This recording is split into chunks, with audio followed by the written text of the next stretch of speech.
ऐसी ही बेहतरीन कहानियाँ सुनने के लिए केपी नॉवल चैनल को लाइक, शेयर और सब्सक्राइब करें। आने वाली कहानियों के बारे में जानने के लिए हमारे टेलीग्राम से जुड़ें। लिंक डिस्क्रिप्शन में है। सुपर जीन 2 एवोल्यूशन अध्याय 341। किस्मत आखिरकार आ ही गई। लिन शेन ने पंखे को छोड़ दिया, जिससे वह रिंग माउंटेन में उत्परिवर्तित पेटेरोसोर पर हमला करने के लिए भाग गया। उत्परिवर्तित पेटेरोसोर ने अचानक एक उत्परिवर्ती घुमावदार कृपाण उगल दिया, जो लिन शेन के इनहेरिटेंस फैन से कहीं अधिक तेज था। हालांकि इनहेरिटेंस एवोल्यूशन स्किल पहले ही फैल चुकी थी, लेकिन वे उच्च स्तरीय एवोल्वर किसी अन्य एवोल्यूशन स्किल का अभ्यास करने के लिए स्विच नहीं करेंगे। केवल कुछ निम्न स्तरीय एवोल्वर या प्राकृतिक उच्च स्तरीय एवोल्वर ही इनहेरिटेंस एवोल्यूशन स्किल का अभ्यास करने पर विचार कर सकते हैं। इसके अलावा यह अभी भी शोध चरण में है। शायद कुछ ने मानव प्रयोग शुरू कर दिए हैं, लेकिन इनहेरिटेंस एवोल्यूशन स्किल का बड़े पैमाने पर अभ्यास अभी तक शुरू नहीं हुआ है। इसलिए लिन शेन का मानना था कि इनहेरिटेंस फैन बाद के चरण का जीवन आधार था, और जब इनहेरिटेंस एवोल्यूशन स्किल व्यापक रूप से फैलने लगेगा और अधिक से अधिक उच्च स्तरीय एवोल्वर दिखाई देंगे, तो वह इनहेरिटेंस फैन का वास्तविक उत्कर्ष होगा। भले ही वर्तमान इनहेरिटेंस फैन शीर्ष स्तरीय है, अन्य शीर्ष स्तरीय जीवन आधारों पर इसका अधिक लाभ नहीं है। लिन शेन के विचार से इनहेरिटेंस फैन एक बार फिर खुल गया, एक बड़े पंख वाले पंखे में बदल गया, हवा में घूमता और नाचता हुआ। लेकिन पेटेरोसोर सिकल बहुत तेज था और इनहेरिटेंस फैन को पकड़ लिया, उस पर वार किया।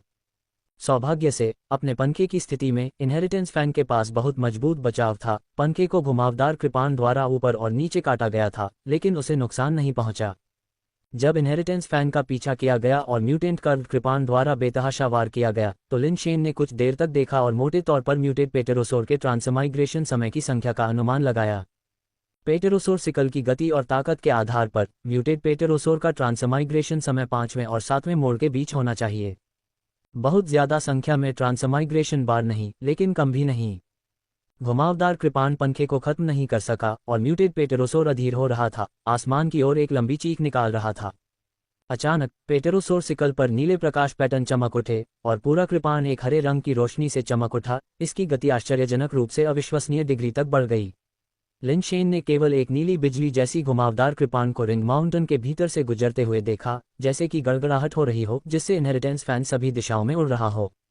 एक वेग प्रकार की विशेषता, काफी मजबूत। लिन शेन ने आश्चर्य में कहा, किसी और चीज का उल्लेख नहीं करना, लेकिन गति वास्तव में शीर्ष स्तर की थी। सामग्री स्रोत MVL MP एयर।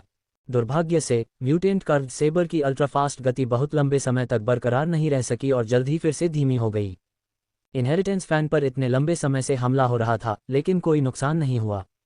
लिन शेन को लगा कि अब और देखने की कोई जरूरत नहीं है और उसने सीधे कॉन्ट्रेरियन को बुलाया, उसे म्यूटेट पेटेरोसोर को मारने के लिए रिंग माउंटेन में प्रवेश करने का निर्देश दिया। कॉन्ट्रेरियन ने सीधे लिन शेन के सुपर बेस फॉर्म का इस्तेमाल किया। उसका शरीर चमकीले रंगों से चमकते हुए एक कवच में लिपटा हुआ था। म्यूटेट पेटेरोसोर की ओर गरजता हुआ और उन्मत्त हमलों के साथ उस पर कहर बरपाना शुरू कर दिया। म्यूटेट पेटेरोसोर की विशेषता कॉन्ट्रेरियन के सामने कुछ भी नहीं थी, जिसने लगातार चीख पुकार के साथ उस पर प्रहार किया, जिससे वह जवाबी कार्रवाई करने में असमर्थ हो गया क्योंकि उसका शरीर अथक बमबारी के तहत चकनाचूर हो गया। लिन शेन को अचानक एक समस्या का एहसास हुआ। हालांकि कॉन्ट्रेरियन के पास उसके सभी विशेषता, बोनस और सहज कौशल थे, लेकिन उसके पास लिन शेन की अग्निबीज क्षमताएं या युद्ध की रणनीति की सरणी नहीं थी। इसलिए सिद्धांत रूप में कॉन्ट्रेरियन अभी भी लिन शेन जितना मजबूत नहीं था। मुझे आश्चर्य है कि क्या कोई जीवन आधार युद्ध कौशल सीख सकता है। लिन शेन ने इस सवाल पर विचार किया। इससे पहले कि वह किसी निष्कर्ष पर पहुंच पाता, कॉन्ट्रेरियन ने पहले ही म्यूटेट पेटेरोसोर को हटा दिया था, उसे बाहर खींच लिया और अपने हाथ में अनियंत्रित म्यूटेंट कर्व सेबर को पकड़ लिया। पंखा लिन शेन की तरफ वापस उड़ गया और हवा में तैरने लगा। लिन शेन ने म्यूटेंट कर्व सेबर लिया और म्यूटेट पेटेरोसोर से म्यूटेट असेंशन लिक्विड इकट्ठा करने के लिए एक पानी की थैली भी निकाली। 5वें टन म्यूटेट असेंडेड प्राणी रैपिड सुपरसोज पेटेरोसोर को मार डाला। 5वें ton mutate spirit based rapid pterosaur curve saber की खोज की। लिन शेन ने अपनी घड़ी पर दी गई जानकारी को देखा, अपनी ताकत से रैपिड पेटेरोसोर कर्व सेबर को सक्रिय किया और तुरंत इसकी विशेषता देखी। रैपिड पेटेरोसोर कर्व सेबर उत्परिवर्तित 5वां टन स्पिरिट बेस। वेग 107, ताकत 96, कठोरता 98, कठोरता 101, base talent blade of velocity. ऐसी बेकार विशेषताएं। लिन शेन कुछ हद तक हैरान थे, क्योंकि इस उत्परिवर्तित 5वें टन स्पिरिट बेस के आंकड़े बिल्कुल बेकार थे, वास्तव में अप्रत्याशित। बिना एक और शब्द कहे लिन शेन ने तुरंत घुमावदार कृपाण को इनहेरिटेंस फैन को सौंप दिया ताकि वह आत्मा ऊर्जा निकाल सके। अपने मालिक के समर्थन के बिना घुमावदार कृपाण में लगभग कोई प्रतिरोध नहीं था, और लिन शेन द्वारा समर्थित इनहेरिटेंस फैन ने कृपाण के भीतर से एक पेटेरोसोर जैसी आत्मा ऊर्जा निकाली। जैसे ही टेरोसोर जैसी आत्मा ऊर्जा को इनहेरिटेंस फैन में चूसा गया, उसमें एक अजीब परिवर्तन हुआ। इनहेरिटेंस फैन पर मौजूद अक्षर जगमगा उठे, विचित्र सफ़ेद रोशनी उत्सर्जित करने लगे, और काले क्रिस्टल जैसी पंखे की हड्डियां गहरे काले छिद्रों की तरह थीं, जो बाहर से प्रकाश स्रोतों को अवशोषित कर रही थीं। पात्रों से निकलने वाली रोशनी अंततः काले पंखे की हड्डियों में समा गई। धीरे धीरे पंखे के खाली पिछले हिस्से पर सफ़ेद रोशनी दिखाई दी, मानो पंखे के पीछे कोई अदृश्य कलम लिख रही हो। धीरे धीरे एक रहस्यमय चित्रलिपि चरित्र का निर्माण हुआ। जिस क्षण चित्रलिपि चरित्र पूरा हुआ, इनहेरिटेंस फैन पर अजीब घटना पूरी तरह से गायब हो गई, अपनी सामान्य स्थिति में लौट आई, सिवाय इसके कि इसकी पीठ पर एक अतिरिक्त चित्रलिपि चरित्र था। पंखा अपने आप लिन शेन के शरीर में वापस उड़ गया, और साथ ही लिन शेन के शरीर में एक अजीब शक्ति प्रवाहित हुई, जिससे कुछ असामान्य परिवर्तन हुए। क्या यह ऐसे ही खत्म हो गया? लिन शेन कुछ हद तक स्तब्ध था, फिर उसने अपने गुणों की जांच की। उसके सभी गुण और कौशल केवल 10% ही बढ़े थे। वह एक उत्परिवर्तित पांचवां मोड़ आत्मा आधार था, जो पांचवें मोड़ पर चढ़ने के लिए बड़ी मात्रा में संसाधनों से प्राप्त हुआ था। इसमें निहित ऊर्जा पांचवें मोड़ के लिए आवश्यक सभी ऊर्जा के बराबर थी। यहाँ तक कि भक्षण प्रक्रिया के दौरान कुछ नुकसान पर विचार करते हुए, क्या एक उत्परिवर्तित पांचवें मोड़ आत्मा आधार के लिए चौथे मोड़ के प्रचार का समर्थन करना उचित नहीं होगा? या यहाँ तक कि एक तीसरा मोड़ भी चलेगा? फिर भी ऐसी मजबूत ऊर्जा केवल एक मोड़ में परिणत हुई, और इनहेरिटेंस फैन केवल दूसरे मोड़ के बाद समाप्त हो गया। इनहेरिटेंस फैन के पुनर्जन्म के लिए आवश्यक संसाधन मेरी अपेक्षा से अधिक होने चाहिए, लिन शेन ने सोचा, यह विचार करते हुए कि इनहेरिटेंस फैन के साथ 10वें मोड़ तक पहुंचने में कितना समय लगेगा। Inheritance fan super base second ton base, ताकत 89.1, गति 89.1, कठोरता 89.1, कठोरता 89.1, आधार प्रतिभा विरासत फैन डांस। फैन डांस, पहला कदम खुला, दूसरा कदम फैलाव। लिन शेन कुछ हद तक हैरान थे। दूसरे टर्न फैन की विशेषताएं उम्मीद के मुताबिक थीं। बेस टैलेंट विरासत में ज्यादा बदलाव नहीं हुआ था, लेकिन फैन डांस में नाटकीय बदलाव आया था। लिन शेन ने अनुमान लगाया था कि चूंकि फैन डांस में पहला कदम था, इसलिए संभवतः बाद में भी कदम होने चाहिए, लेकिन उन्हें उम्मीद नहीं थी कि दूसरे मोड़ के ठीक बाद दूसरा कदम आएगा। फैन डांस सिर्फ एक सहज कौशल लगता था, लेकिन अगर यह चलन जारी रहा तो क्या हर मोड़ पर एक चाल नहीं होगी, और 10वें मोड़ पर क्या 10 चालें नहीं होंगी, जो 10 सहज कौशल रखने के बराबर हैं? वास्तव में यह एक लेट स्टेज पावरहाउस बेस है, इतना विस्फोटक। एक बेस 10 के रूप में कार्य करता है, इसकी ताकत की कोई सीमा नहीं है। लिन शेन ने जल्दी से परीक्षण किया कि दूसरा कदम डिस्पर्स क्या कर सकता है। लिन शेन ने पंखे को दूसरा कदम डिस्पर्स करने का आदेश दिया, और देखा कि पंख के समान हल्के पंखे की हड्डियां काले हैंडल वाली प्रकाश की तलवारों की तरह उड़ रही थीं। वे आकाश में बेतहाशा नाचती हुई अनगिनत उड़ती तलवारों की तरह घूम रही थीं। यह मेरे लिए काम करता है। लिन शेन की आंखें उत्साह से चमक उठीं। सुपरसोज पेटेरोसोर 100, सुपरसोज ट्राइसेराटॉप्स 100, सुपरसोज वेलोसिरैप्टर 8700। म्यूटेड पेटेरोसोर को मारने के बाद, हालांकि लिन शेन किसी अन्य म्यूटेड सुपरसोज ड्रैगन को खोजने में असमर्थ था, उसने कई साधारण सुपरसोज ड्रैगन को मार डाला। डेथ पाउडर आत्माओं की कटाई ने ताकत में तेजी से वृद्धि की अनुमति दी। ये देखते हुए कि समय लगभग समाप्त हो गया था, लिन शेन ने अपने द्वारा एकत्र किए गए असेंशन लिक्विड का एक हिस्सा लिया और वापस चला गया, एक हिस्सा पैसे के बदले में और एक हिस्सा अपनी सबसे बड़ी बहन को पूंजी के रूप में देने के लिए। लिन शेन ने म्यूटेड पेटेरोसोर से म्यूटेड असेंशन लिक्विड का कुछ हिस्सा खुद पी लिया, और जो बात उसे निराश करती थी वह ये थी कि evolution theory muted ascension liquid को बेस म्यूटेशन दर में बदलने में सक्षम नहीं थी। लिन शेन की बेस म्यूटेशन दर अभी भी 1% पर थी। बेस म्यूटेशन दर सभी विकास की नींव है। न केवल आरोही स्तर के प्राणियों को इसकी आवश्यकता है, बल्कि निर्वाण स्तर के प्राणियों को भी इसकी आवश्यकता है। आधार उत्परिवर्तन दर के बिना, चाहे किसी के पास जीवन आधार के कितने भी चक्र हों, निर्वाण के लिए आरोही असंभव है। लिन शेन को पता था कि समस्या कहाँ है। उनके विकास सिद्धांत में केवल आधार उत्परिवर्तन भाग था और आरोही भाग की कमी थी, इसलिए विकास सिद्धांत आरोही द्रव को परिवर्तित नहीं कर सका। ये वास्तव में परेशानी भरा है। विकास कौशल के आरोही भाग के बिना मुझे क्या करना चाहिए? एक अलग विकास कौशल पर स्विच करें। लिन शेन के विशाल रिंग स्टार में लौटने के बाद वह विकास सिद्धांत के एक उचित संस्करण को पकड़ने में कामयाब रहे और ध्यान से इसकी जांच की। वैध विकास सिद्धांत उस पायरेटेड संस्करण से भिन्न था जिसका उन्होंने केवल कुछ स्थानों पर अभ्यास किया था, लेकिन ये बिल्कुल अलग हो सकता था। वैध संस्करण क्रमिक प्रगति का उपदेश देता था, जबकि पायरेटेड संस्करण अवैज्ञानिक उत्परिवर्तन में लिप्त था। वे बिल्कुल भी एक ही रास्ते पर नहीं थे। लिन शेन ने वैध विकास सिद्धांत के आरोहण भाग की कोशिश की और यह बिल्कुल भी उपयोगी नहीं था, यह उनके पायरेटेड विकास सिद्धांत को भी आगे नहीं बढ़ा सका। जब संदेह हो तो उस पर सो जाओ। ये देखते हुए कि रात होने का समय हो गया था, लिन शेन ने खुद को एक कंबल से ढक लिया और पहले सोने का फैसला किया। वह विशेष रूप से दिन के समय रिंग माउंटेन ग्रह पर गया था ताकि वह रात को सो सके और अपनी नींद में अग्नि बीज को बाहर निकाल सके।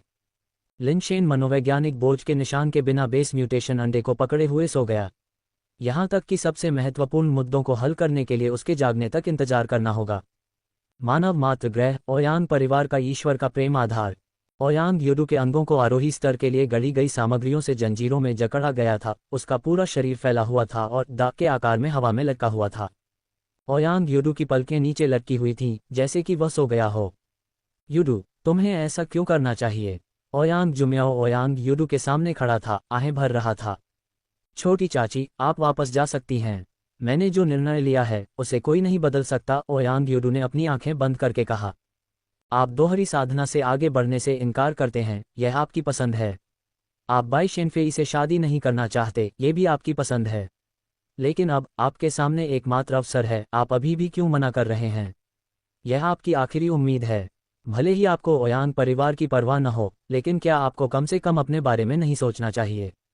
क्या आप वाकई अपने जीवन के बाकी समय बेस म्यूटेशन स्तर पर रहना चाहते हैं? ओयांग जुएमियाओ ने विनती की। मैं चढ़ूंगा, लेकिन मुझे उनके तरीकों का उपयोग करने की आवश्यकता नहीं है, ओयांग यूडू ने कहा। बैकवर्ड बैकवर्ड बैकवर्ड, कोई और रास्ता नहीं बचा है। अगर कोई और रास्ता होता तो परिवार आपको ये कदम उठाने नहीं देता। ये वास्तव में एकमात्र विकल्प है, जब तक कि आप बाई शेनफेई के साथ दोहरी साधना करने के लिए तैयार न हों। अन्यथा यही एकमात्र रास्ता है जिसे तुम अपना सकते हो, ओयांग जुएमियाओ ने कहा। ओयांग यूडू के सामने मंच पर लगभग 7 या 8 साल की एक लड़की को धकेलते हुए छोटी लड़की की ओर इशारा करते हुए और कहा, अब वह तुम्हारी एकमात्र पसंद है, तुम्हारा एकमात्र रास्ता है। ओयांग जुएमियाओ द्वारा धकेली गई छोटी लड़की जमीन पर बैठ गई। वह दर्द से चिल्लाई नहीं, न ही उसने खड़े होने का कोई इरादा दिखाया, बस एक खोखली नज़र से बिना किसी चमक के वहां बैठी रही, जैसे कि वह भावनाओं और आत्मा से रहित एक खाली खोल से ज्यादा कुछ नहीं थी। ओयांग यूडू ने अपनी आंखें खोलीं, उसकी आंखें खून से लाल थीं, मानो उन्हें ताज़ा खून से रंगा गया हो। छोटी लड़की की ओर देखने के बाद ओयांग यूडू ने फिर से अपनी आंखें बंद कर लीं। उसे ले जाओ, मुझे उसकी ज़रूरत नहीं है। नहीं, तुम्हें उसकी ज़रूरत है। तुम जानते हो, तुमने सैकड़ों बार कोशिश की है, सभी तरह के आरोही अंडे निगल लिए हैं, और उनमें से एक भी तुम्हें आगे बढ़ने में मदद नहीं कर सका। उपहार सिद्धांत में आगे बढ़े बिना कोई भी आरोही अंडा तुम्हारे लिए बेकार है। तुम सिर्फ यही कदम उठा सकते हो। ओयांग जुमियाओ ने आह भरी। ओयांग यूडू, तुम सिर्फ अपने लिए नहीं जी रहे हो, तुम्हें ओयांग परिवार के लिए भी जीना है। तुम्हें एलियन दुनिया में ओयांग परिवार की स्थिति के बारे में बिल्कुल स्पष्ट होना चाहिए। ओयांग परिवार को तुम्हारी ज़रूरत है कि तुम आगे बढ़ो। हमें एलियन दुनिया में अपने कबीले के सदस्यों का नेतृत्व करने के लिए एक असाधारण प्रतिभा की ज़रूरत है। चाहे वह अपने लिए हो या ओयांग परिवार के लिए, तुम्हें चलते रहना चाहिए। भले ही आगे का रास्ता खून से सना हो, तुम्हें उस पर चलना ही होगा। मैं चलता रहूंगा, लेकिन उस तरह नहीं जिस तरह तुम सब सोच रहे हो, ओयांग यूडू ने फिर भी जोर दिया। अगर तुम पहले बाई शेनफेई के साथ दोहरी खेती करने के लिए सहमत हो जाती तो शायद एक संभावना होती। अब तुम्हारे पास कोई विकल्प नहीं बचा है। ओयांग जुएमियाओ ने जमीन पर पड़ी छोटी लड़की को सुन्न और खाली भाव से देखते हुए कहा, चूंकि तुम अपना मन नहीं बना सकती, इसलिए अपनी छोटी चाची से मदद मांगो। छोटी चाची, अपने प्रयासों को बर्बाद करने की कोई ज़रूरत नहीं है। चाहे तुम कुछ भी करो, मैं ये रास्ता नहीं अपनाऊंगा। ओयांग यूडू दृढ़ निश्चयी रहा। लेकिन ओयांग जुएमियाओ ने उसकी ओर ध्यान नहीं दिया। इसके बजाय उसने अपने हाथों से ताली बजाई और जल्द ही कई लोग आ गए जो ओयांग यूडू के सामने खड़े थे। ये लोग सभी उम्र के थे, पुरुष और महिलाएं। ऐसा लग रहा था कि उनमें कुछ भी खास नहीं था। ओयांग यूडू ने पहले ही अपनी आंखें बंद कर ली थीं, लेकिन उनके कदमों की आवाज़ ने उसे फिर से खोलने के लिए मजबूर कर दिया। तुम भी आए हो? क्या तुम भी मुझे उस रास्ते पर चलने के लिए मनाने आए हो? ओयांग यूडू ने अपने सामने खड़े लोगों को देखा, उसका चेहरा कुछ विकृत था। M_VLA नोवेलबन पर विशेष कहानियां पाएं। इन लोगों में उसके दादा भी थे जिन्होंने बचपन से ही उसे अपने बेटे की तरह पाला था, बचपन के दोस्त जिनके साथ वह बड़ा हुआ, एक लड़की जिसने 1 दशक से भी ज्यादा समय तक हर दिन उसकी देखभाल की थी, और एक शिक्षक जिसने हमेशा उसका मार्गदर्शन किया था। ज़ियाओडू, तुम बड़े हो गए हो और अब तुम्हें कुछ काम करने चाहिए, उसके सफ़ेद बालों वाले दादा ने ओयांग यूडू को जटिल नज़र से देखते हुए कहा। दादाजी, कृपया ऐसा मत कहो, मैं जानता हूं कि मुझे क्या करना चाहिए और क्या नहीं, ओयांग यूडू ने कहा। बच्चे, यह आखिरी काम है जो मैं तुम्हारे लिए कर सकता हूँ, बूढ़े व्यक्ति ने कहा और एक खंजर निकाला, उसे अपने दिल में घोंप दिया। फिर उसने उसे जोर से बाहर निकाला जिससे खून बहने लगा। खून से लथपथ ओयांग यूडू ने अचानक अपनी आंखें चौड़ी कर लीं, पहले से ही खून के रंग की वे आंखें अब खून के आंसू भी बहा रही थीं। दादाजी, आप क्या कर रहे हैं? ओयांग यूडू पागलों की तरह चिल्लाया, बेतहाशा संघर्ष करते हुए लेकिन अपने हाथों की जंजीरों से मुक्त होने में असमर्थ। छोटी चाची, क्या आप पागल हो गई हैं? आपने उसे क्यों नहीं रोका? आप क्या कर रही हैं? ओयांग जुएमियाओ ने उदासीनता से कहा, जब आपकी माँ आपके साथ गर्भवती थी तो उसे एक रहस्यमय बेस वेरिएंट प्राणी ने काट लिया था, जिसके परिणामस्वरूप आप एक ऐसी शक्ति के साथ पैदा हुए जो मनुष्यों के पास नहीं थी। मुझे पता है कि आप इस शक्ति से नफरत करते हैं। इसने आपको जन्म के समय अपनी माँ को खो दिया। इसने आपको आम लोगों से अलग बना दिया, एक सामान्य जीवन जीने में असमर्थ बना दिया। हालांकि ये शक्ति आपकी सबसे बड़ी संपत्ति भी है। इस लड़की ने उपहार सिद्धांत में महारत हासिल कर ली है। वह बाई शेनफेई की तरह अद्वितीय प्रतिभा रखती है। अपनी शक्ति के साथ यदि आप उसे खा जाते हैं तो आपको बाई शेनफेई की आवश्यकता नहीं होगी। अकेले आप उपहार सिद्धांत की सीमाओं को तोड़ सकते हैं। उपहार सिद्धांत का अभ्यास करने वाले इतिहास के पहले आरोही बन सकते हैं। ओयांग जुएमियाओ ने भावहीनता से कहा, मैंने पहले भी कहा है, मुझे इस रास्ते की जरूरत नहीं है। मैं अपनी खुद की क्षमताओं का इस्तेमाल करके टैलेंट थ्योरी को तोड़कर ऊपर उठूंगा। ओयांग यूडू ने ओयांग जुमियाओ पर पागलों की तरह चिल्लाया, तुम बहुत घमंडी हो, कोई दूसरा रास्ता नहीं है। मैंने पहले ही कहा है, चूंकि तुम में निर्णय लेने का साहस नहीं है तो मुझे तुम्हारे लिए निर्णय लेने दो। ओयांग यूडू ने एक युवा लड़की की ओर मुड़ते हुए कहा। युवा लड़की कांप उठी, उसका चेहरा आंसुओं से भीगा हुआ था, फिर भी उसने अपना सिर उठाया, ओयांग यूडू की ओर चली, अपने चेहरे पर आंसू पोंछे और एक सौम्य मुस्कान प्रकट की। भविष्य में मेरे बिना अपना ख्याल रखना मत करो। ओयांग यूडू ने लड़की को खंजर निकालते देखा और वह पागलपन में कर्कश दहाड़ने लगा, लेकिन वह कुछ भी नहीं बदल सका। खंजर मुस्कुराती हुई लड़की की छाती में घुस गया, जिसके बाद खून की धार फूट पड़ी। जियाओ की। ओयांग जुएमियाओ ने ओयांग यूडू की हृदय विदारक दहाड़ को नहीं देखा, बल्कि दूसरे युवक की ओर मुड़ गया। युवक का शरीर कांप उठा, वह कदम दर कदम ओयांग यूडू की ओर बढ़ा, लेकिन आधे रास्ते में ही वहां उसके पैर जवाब दे गए और वह जमीन पर गिर गया। फिर वह रेंगता हुआ और ओयांग जुएमियाओ के पास गया, उसके पैरों से लिपट गया और निराशा में रोता हुआ बोला, आंटी जुएमियाओ, मैं मरना नहीं चाहता, कृपया मुझे छोड़ दें। मैं वास्तव में मरना नहीं चाहता। यूडू के साथ मेरा रिश्ता, ये वास्तव में इतना करीबी नहीं है। वह मेरी परवाह नहीं करेगा। वास्तव में। क्रैक। ओयांग यूडू के हाथ में खून से लथपथ तलवार दिखाई दी। जियाओकी का सिर आसमान में उड़ गया और ओयांग यूडू के शरीर पर जा लगा। खून ने उसे पूरी तरह से भिगो दिया। ओयांग यूडू की आंखें खून के तालाब की तरह थीं, लगातार टपक रही थीं और वह लगभग पागल हो गया था। उन्हें जाने दो, मैं तुम्हारी शर्तों से सहमत हूं, ओयांग यूडू ने अपने दांत पीसते हुए मुश्किल से कहा। तुम्हारा दिल अभी भी उतना दृढ़ नहीं है, केवल मैं ही तुम्हारी मदद कर सकता हूं। ओयांग जुएमियाओ ने कई अन्य लोगों की ओर देखा, कुछ लोग डर के मारे जमीन पर गिर पड़े, अन्य भागने लगे। ओयांग जुएमियाओ की तलवार बेरहमी से घूमी, ओयांग यूडू के सामने प्रत्येक व्यक्ति को मार डाला। खून बिखरा हुआ था। ओयांग यूडू चुपचाप चिल्ला रहा था, वह जो जंजीरें खींच रहा था वे गूंज रही थीं, लेकिन वह कुछ भी करने में असमर्थ था। एक पल में लाशों और जमीन पर फैले खून के बीच केवल एक बूढ़ा आदमी खड़ा रह गया। यूडू, क्या तुम्हें अभी भी वह पहला पाठ याद है जो मैंने तुम्हें सिखाया था?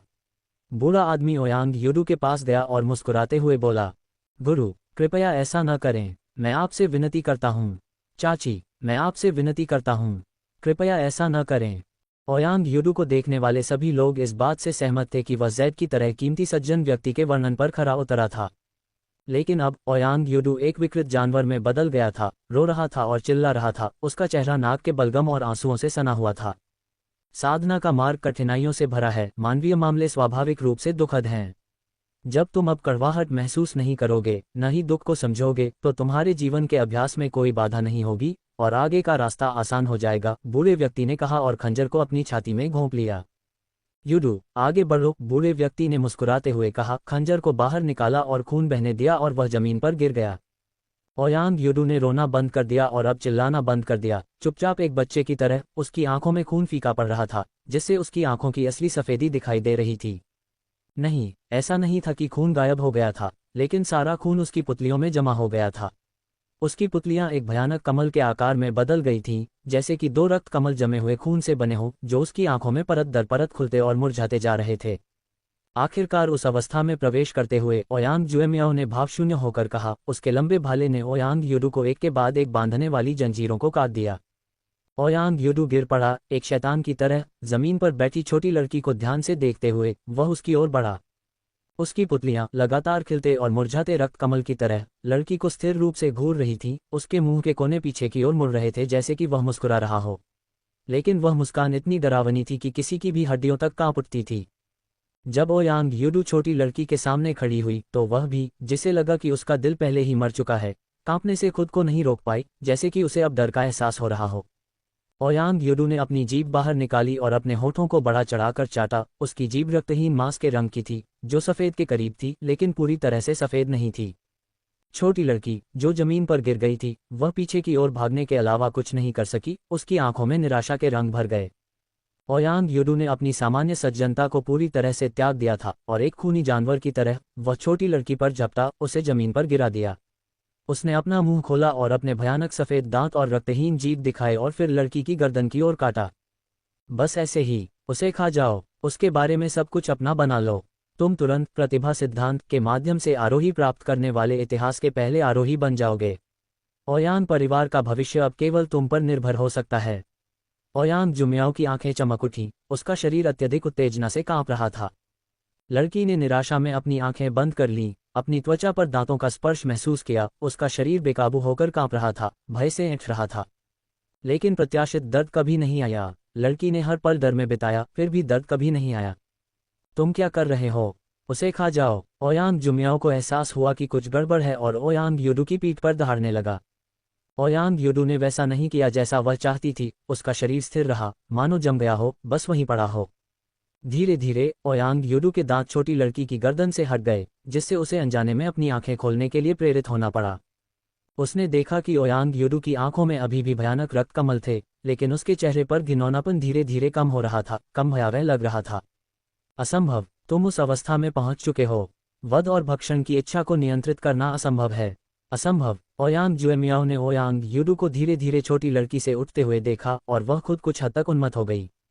मैं कोई जानवर नहीं हूँ, कोई राक्षस नहीं हूँ, मैं एक इंसान हूँ, मैं हूँ ओयांग यूडू। ओयांग यूडू लड़खड़ाते हुए अपने पैरों पर खड़ा हुआ, धीरे धीरे घूमा। उसकी रक्त कमल जैसी आंखें ओयांग जुएमियाओ को देख रही थीं। उसके चेहरे पर पागलपन जल्दी से गायब हो गया। नहीं, तुम राक्षस हो। ओयांग परिवार का निर्वाण मर चुका है, आसमान गिर चुका है। अब केवल एक राक्षस ही ओयांग परिवार को बचा सकता है। हम सभी को एक राक्षस की जरूरत है, एक राक्षस जो सब कुछ पर हावी हो सके, ओयांग परिवार को इस निराशाजनक स्थिति से बाहर निकाल सके। चिंता मत करो, तुम्हारी छोटी चाची तुम्हारी मदद करेगी, जल्द ही, बहुत जल्द। ओयांग जुएमियाओ बेसुध लग रही थी। अचानक उसने तलवार निकाली और बिना किसी हिचकिचाहट के अपनी छाती पर वार किया। अपनी जान का इस्तेमाल करके ओयांग यूडू को फिर से उसी स्थिति में लाने की कोशिश की, लेकिन अगले ही पल एक हाथ ने ओयांग जुएमियाओ की तलवार की धार पकड़ ली। ओयांग जुएमियाओ ने तलवार पकड़े हुए ओयांग यूडू के हाथ को खाली देखा। तलवार पहले से ही उसके मांस में गहराई तक धंसी हुई थी, फिर भी कोई खून नहीं निकला, जैसे कि ओयांग यूडू के शरीर में कोई खून नहीं बचा था। छोटी चाची, राक्षस ओयांग परिवार को नहीं बचा सकते, केवल लोग ही बचा सकते हैं, कर सकते हैं। ओयांग यूडू की आंखों में अभी भी रक्त कमल थे, लेकिन वह पूरी तरह से शांत हो गया था, जाहिर तौर पर अपने सामान्य सौम्य स्वभाव के संतुलित स्वभाव को पुनः प्राप्त कर रहा था। तुमने इसे नियंत्रित कर लिया है। ओयांग जुएमियाओ ने आश्चर्य से ओयांग यूडू को देखा। उसके चेहरे पर अविश्वास और निराशा का मिश्रण था। तुम्हें ऐसा नहीं करना चाहिए था, नहीं करना चाहिए था। अगर तुम पागल नहीं हो गए, ओयांग परिवार बर्बाद हो जाएगा। राक्षस लोगों को नहीं बचा सकते, केवल मनुष्य ही लोगों को बचा सकते हैं, ओयांग यूडू ने कहा। उसका शरीर धीरे धीरे जैद जैसे कवच से ढक गया और उसके पूरे शरीर से एक अजीब धुंध उठने लगी। मैं एक इंसान हूँ, कोई राक्षस नहीं, और मैं एक इंसान नहीं बनना चाहता, मैं बस बनना चाहता हूँ। ओयांग यूडू जैसे ही आखिरी शब्द बोले, ओयांग यूडू के चारों ओर की धुंध ज्वालामुखी विस्फोट की तरह फट गई, जिसने आकाश में बादलों को बलपूर्वक चीर दिया। चारों ओर का स्थान मुड़ गया और इंद्रधनुषी प्रकाश के विचित्र रिबन अंदर से फैल गए। आरोहण, यानी ब्रह्मांडीय इंद्रधनुषी प्रकाश। ओयांग जुएमियाओ ने अचंभित होकर देखा, क्योंकि मनमोहक इंद्रधनुषी प्रकाश स्वर्ग की ओर फैल रहा था। यहाँ तक कि आसमान में चमकता हुआ सूरज भी उस इंद्रधनुषी प्रकाश की चमक के नीचे फीका लग रहा था। फिर भी यह भयानक ब्रह्मांडीय इंद्रधनुषी प्रकाश केवल मानव मात्र ग्रह के ऊपर तारों वाले आकाश के टुकड़े में दिखाई दिया, ब्रह्मांड में कहीं और नहीं देखा गया। सफ़ेद कोहरा बहुत घना था, ये स्पष्ट रूप से देखना असंभव था कि उस घने कोहरे के भीतर ओयांग यूडू किस तरह के बदलावों से गुजर रहा था। ब्रह्मांडीय इंद्रधनुषी रोशनी तारों वाले आकाश में मुड़ती और बदलती रही और कुछ ही समय में गायब होने वाली थी। ओयांग जुएमियाओ हैरान और खुश दोनों थी। उसकी नज़र ज़मीन पर बैठी युवती पर पड़ी, क्योंकि उसकी आंखों में अचानक एक जानलेवा इरादा उभर आया था। ओयांग जुएमियाओ के विचार बदल गए और उसके हाथ में तलवार तुरंत उड़ गई, जिसका लक्ष्य युवती को काटना था। ओयांग यूडू को उपहार सिद्धांत को तोड़ने की अनुमति देने के लिए उसने युवती के साथ ऐसी चीजें की जो बोलने में बहुत शर्मनाक थीं। इसके अलावा चून की युवती ने आज सब कुछ देखा था, इसलिए उसे जीने नहीं दिया जा सकता था। युवती के पास उपहार सिद्धांत को विकसित करने की प्रतिभा भी थी। अगर एक दिन वह ओयांग यूडू की तरह टूट गई तो वह ओयांग परिवार के लिए एक गंभीर खतरा बन जाएगी। उड़ती हुई तलवार प्रकाश की किरण की तरह युवा लड़की के सिर पर वार करने वाली थी। धुंध से सफ़ेद रोशनी की एक लकीर उड़ती हुई तलवार को रोकती हुई निकली। तलवार सफ़ेद रोशनी से टकराते हुए मानो किसी चुंबक द्वारा पकड़ी गई हो, संघर्ष कर रही थी लेकिन मुक्त होने में असमर्थ थी। ओयांग जुएमियाओ ने ध्यान से देखा और महसूस किया कि यह वास्तव में एक मुड़ा हुआ सफ़ेद जैद छाता था। अब तक सफ़ेद कोहरा लगभग छंट चुका था, केवल एक पतली धुंधली परत रह गई थी। एक सफ़ेद आकृति धुंध से धीरे धीरे बाहर निकली, युवा लड़की की ओर चलती हुई। ओयांग जुएमियाओ की उड़ती हुई तलवार, जो अजीब सफ़ेद जैद छाते से आकर्षित लग रही थी, उससे मजबूती से चिपकी हुई थी। चाहे वह अपनी जीवन आधार तलवार को कैसे भी नियंत्रित करे, अलग नहीं हो पा रही थी। ओयांग युयांग का रंग रूप काफ़ी बदल गया, क्योंकि वह महसूस कर सकती थी कि उसका जीवन आधार तेजी से कमज़ोर हो रहा था, जैसे कि छाते द्वारा उसे खत्म किया जा रहा हो। युदू, तुम क्या कर रहे हो? ओयांग जुएमियाओ ने सदमे और गुस्से में कहा, और अगले ही पल उसने खून थूक दिया। उसकी जीवन आधार तलवार अजीब हथियार से चिपकी हुई पहले से ही जमीन पर बिखरे बेकार मलबे में बदल गई थी। ओयांग यूडू के चारों ओर की धुंध पूरी तरह से गायब हो गई और वह युवा लड़की के पास गया, जैद छाता लेने के लिए आगे बढ़ा, उसे खोला और लड़की के सिर पर रख दिया, जिससे ऊपर का आकाश अवरुद्ध हो गया। लड़की खाली आंखों से देखती रही जब जैद छाता वाला आदमी उसके पास आया। आदमी की आंखों में विचित्र रक्त कमल के आकार की पुतलियां गायब हो गई थीं, लेकिन उसके माथे पर एक छोटा सा रक्त कमल का निशान दिखाई दिया। ओयांग यूडू को अपना हाथ बढ़ाते हुए देखकर लड़की ने अनजाने में वैसा ही किया, अपना ठंडा छोटा हाथ उसके हाथ में रखा और उसे अपने पैरों पर खींचने दिया। ओयांग यूडू ने एक हाथ से छाता पकड़ लिया और दूसरे हाथ से युवा लड़की को आगे बढ़ाया और चलने के लिए मुड़ा। यूडू, उसे जीने नहीं दिया जाना चाहिए। ओयांग जुएमियाओ के शब्द अभी पूरे भी नहीं हुए थे कि उसे बीच में रोक दिया गया। तुम अब ओयांग परिवार का नेतृत्व करने के योग्य नहीं हो, अपना शेष जीवन यहीं बिताओ। ओयांग यूडू की कोमल लेकिन अप्रतिरोध्य आधिकारिक आवाज आई।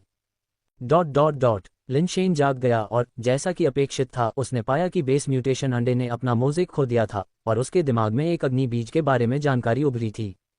विफल super base evolutionary seed form क्षतिपूर्ति, जो तुम्हें चाहिए वही खाओ। समान आकार वाले भोजन का सेवन करने से संबंधित शरीर के अंगों के कार्य को फिर से भर सकता है जब वे गायब या क्षतिग्रस्त होते हैं।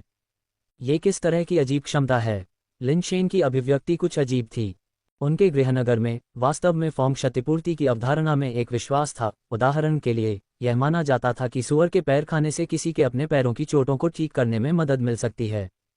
उसकी सबसे बड़ी बहन खरबूजे के अंडे बेचना चाहती थी, जो इस मानसिकता पर भी आधारित थी। अगर रूप क्षतिपूर्ति वास्तव में काम करती है, तो क्या मुझे कुछ खरबूजे के अंडे खाने की कोशिश करनी चाहिए? लिनशेन ने कुछ सोचा और थोड़ा उत्साहित महसूस किया। बैकवर्ड, लेकिन ऐसा लगता है कि मुझे अपने आकार को फिर से भरने की ज़रूरत नहीं है। लिनशेन ने खिड़की के बाहर देखा, जो अभी भी अंधेरे में डूबी हुई थी। लिनशेन ने नाइट ग्लो फ्लावर निकाला और उसकी चमक से रात को रोशन किया। वह अपने घर से भागा, पड़ोसी के दरवाजे पर गया और खटखटाया। बहन, दरवाजा खोलो, मैं हूँ। तुम सोने के बजाय आधी रात को यहाँ क्यों हो? लिन मियाओ ने दरवाजा खोला और जम्हाई लेते हुए बोली, क्या तुम्हारे पास कोई अंडे खरबूजे हैं?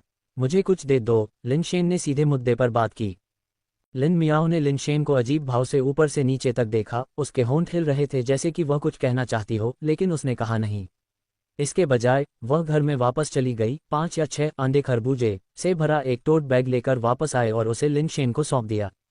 धन्यवाद बहन, अब तुम दरवाजा बंद कर सकती हो, लिनशेन ने टोट बैग लेते हुए कहा। लिन मियाओ ने दरवाजा आधा बंद कर दिया, लेकिन खुद को रोक नहीं पाए और बोली, लिनशेन, हालांकि आपकी उम्र के किसी व्यक्ति के लिए ऐसी ज़रूरतें होना सामान्य है, आपको अपने स्वास्थ्य का ध्यान रखना चाहिए और ऐसा बार बार नहीं करना चाहिए। इसके अलावा ये स्वस्थ तरीका नहीं है। आपको तियानजुन में अधिक प्रयास करना चाहिए। यदि आप उसे जीतने में कामयाब हो जाते हैं तो आप दोनों अपनी ज़रूरतों को पूरा करेंगे और लिन परिवार की वंशावली को आगे बढ़ाएंगे। अपनी बात खत्म करने के बाद लिन मियाओ ने दरवाज़ा बंद कर दिया। यह नहीं है, मैं। लिन शेन के पास शब्द नहीं थे। बंद दरवाज़ा देखकर वह सिर्फ मुस्कुरा सकता था और अपने कमरे में वापस आ सकता था। अपने कमरे में वापस आकर लिन शेन ने अंडे तरबूज में से एक की जांच की। वह वस्तु मुट्ठी के आकार की थी और वास्तव में एक किडनी जैसी थी। मैं आकार को फिर से भरने के लिए आकार का उपयोग कैसे करूं? क्या मुझे बस ये चीज़ खा लेनी चाहिए? हालांकि लिन शेन के दांत स्टील को काट सकते थे, लेकिन अंडे तरबूज न तो स्वादिष्ट था और न ही आसानी से घुलने वाला था। इसे खाने से निश्चित रूप से कोई फायदा नहीं होगा। लेकिन फिर उसने इस पर विचार किया और इसे आजमाने का फैसला किया। क्या होगा अगर यह वास्तव में काम करता है? एमंडस्को व्हीलर नोवेल्बन पर नवीनतम कहानियां पढ़ें। दृढ़ संकल्प के साथ लिन शेन ने अपना मुंह खोला और अंडे तरबूज का एक छोटा सा टुकड़ा लिया, जिससे वह कठोर पदार्थ का एक छोटा सा हिस्सा कुतरने में कामयाब हो गया। ये घिनौना है। उल्टी करने की इच्छा को रोकते हुए लिन शेन ने अंडे तरबूज के टुकड़े को चबाया, जो स्टील जैसा महसूस हो रहा था, और फिर उसे जबरदस्ती निगल लिया। उसने काफी देर तक इंतजार किया, लेकिन कोई प्रतिक्रिया नहीं हुई। उसे अपने गुर्दे में कोई गर्मी महसूस नहीं हुई, नहीं उसे अपने शरीर के किसी भी हिस्से से कोई प्रतिक्रिया महसूस हुई जो नर्म माना जाता था। ये किस तरह की चीज़ है? ये फायर सीड बिल्कुल भी काम नहीं कर रहा है। लिन शेन उदास हो गया। पहले से ही एक निबले को खाकर लिन शेन ने अंडे तरबूज को खोला और अंदर एक तरल पदार्थ दिखाया, जिसे उसने पी लिया। अंडे तरबूज कुछ हद तक नारियल जैसा था, जिसमें बाहर की तरफ एक खोल और अंदर की तरफ तरल पदार्थ था, लेकिन अंडे तरबूज का खोल बहुत मोटा था और रसदार नारियल की तुलना में बहुत कम तरल पदार्थ था। ओह माय, ये है। उसे आश्चर्य हुआ। लिन शेन ने वास्तव में अपनी पुरानी पीठ को गर्म महसूस किया और एक निश्चित नर्म हिस्सा उत्साहित लग रहा था। ओह, ये फायर सीड शक्ति प्रभावशाली है। लिन शेन ने महसूस किया कि उसकी आत्मा बहुत उत्साहित थी, जैसे कि उसके पास असीम ऊर्जा थी। चलो कुछ और कोशिश करते हैं। कुछ ही देर में लिन शेन ने कई अंडे तरबूज खोले और उन सभी से तरल पदार्थ पी लिया।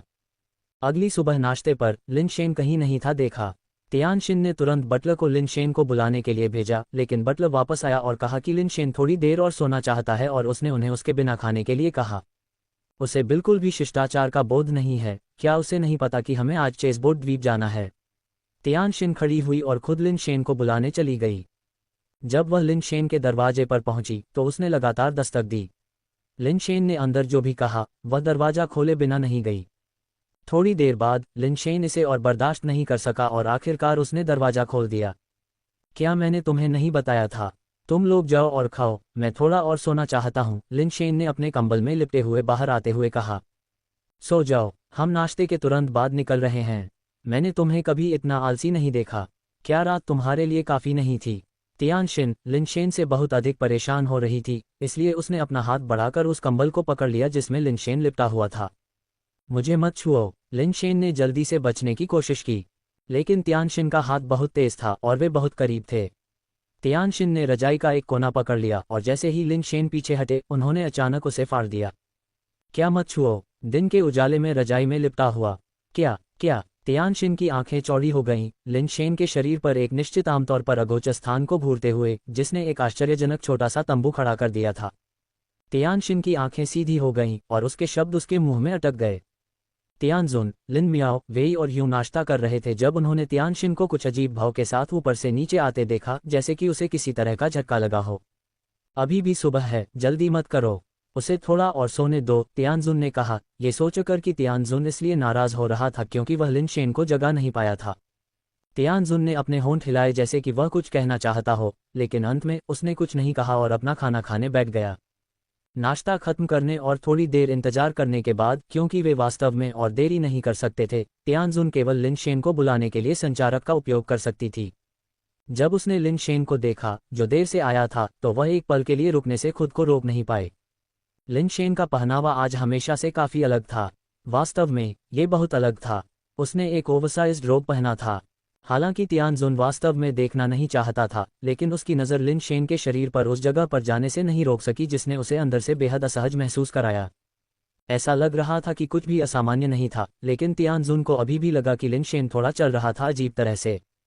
वे तीनों विमान में सवार हो गए और तियानजुन ने पैराडाइज द्वीप से चेसबोर्ड द्वीप की ओर उड़ान भरी। चेसबोर्ड द्वीप पर पहुंचने के बाद तियानजिन ने देखा कि लिन शेन अभी भी अजीब तरीके से चल रहा था, विमान पर चढ़ते और उतरते समय बहुत धीमा और सतर्क। ये जानते हुए कि आज द्वंद्व युद्ध है, तुम अभी भी अपने कमरे में उस सामान के साथ खिलवाड़ कर रहे हो।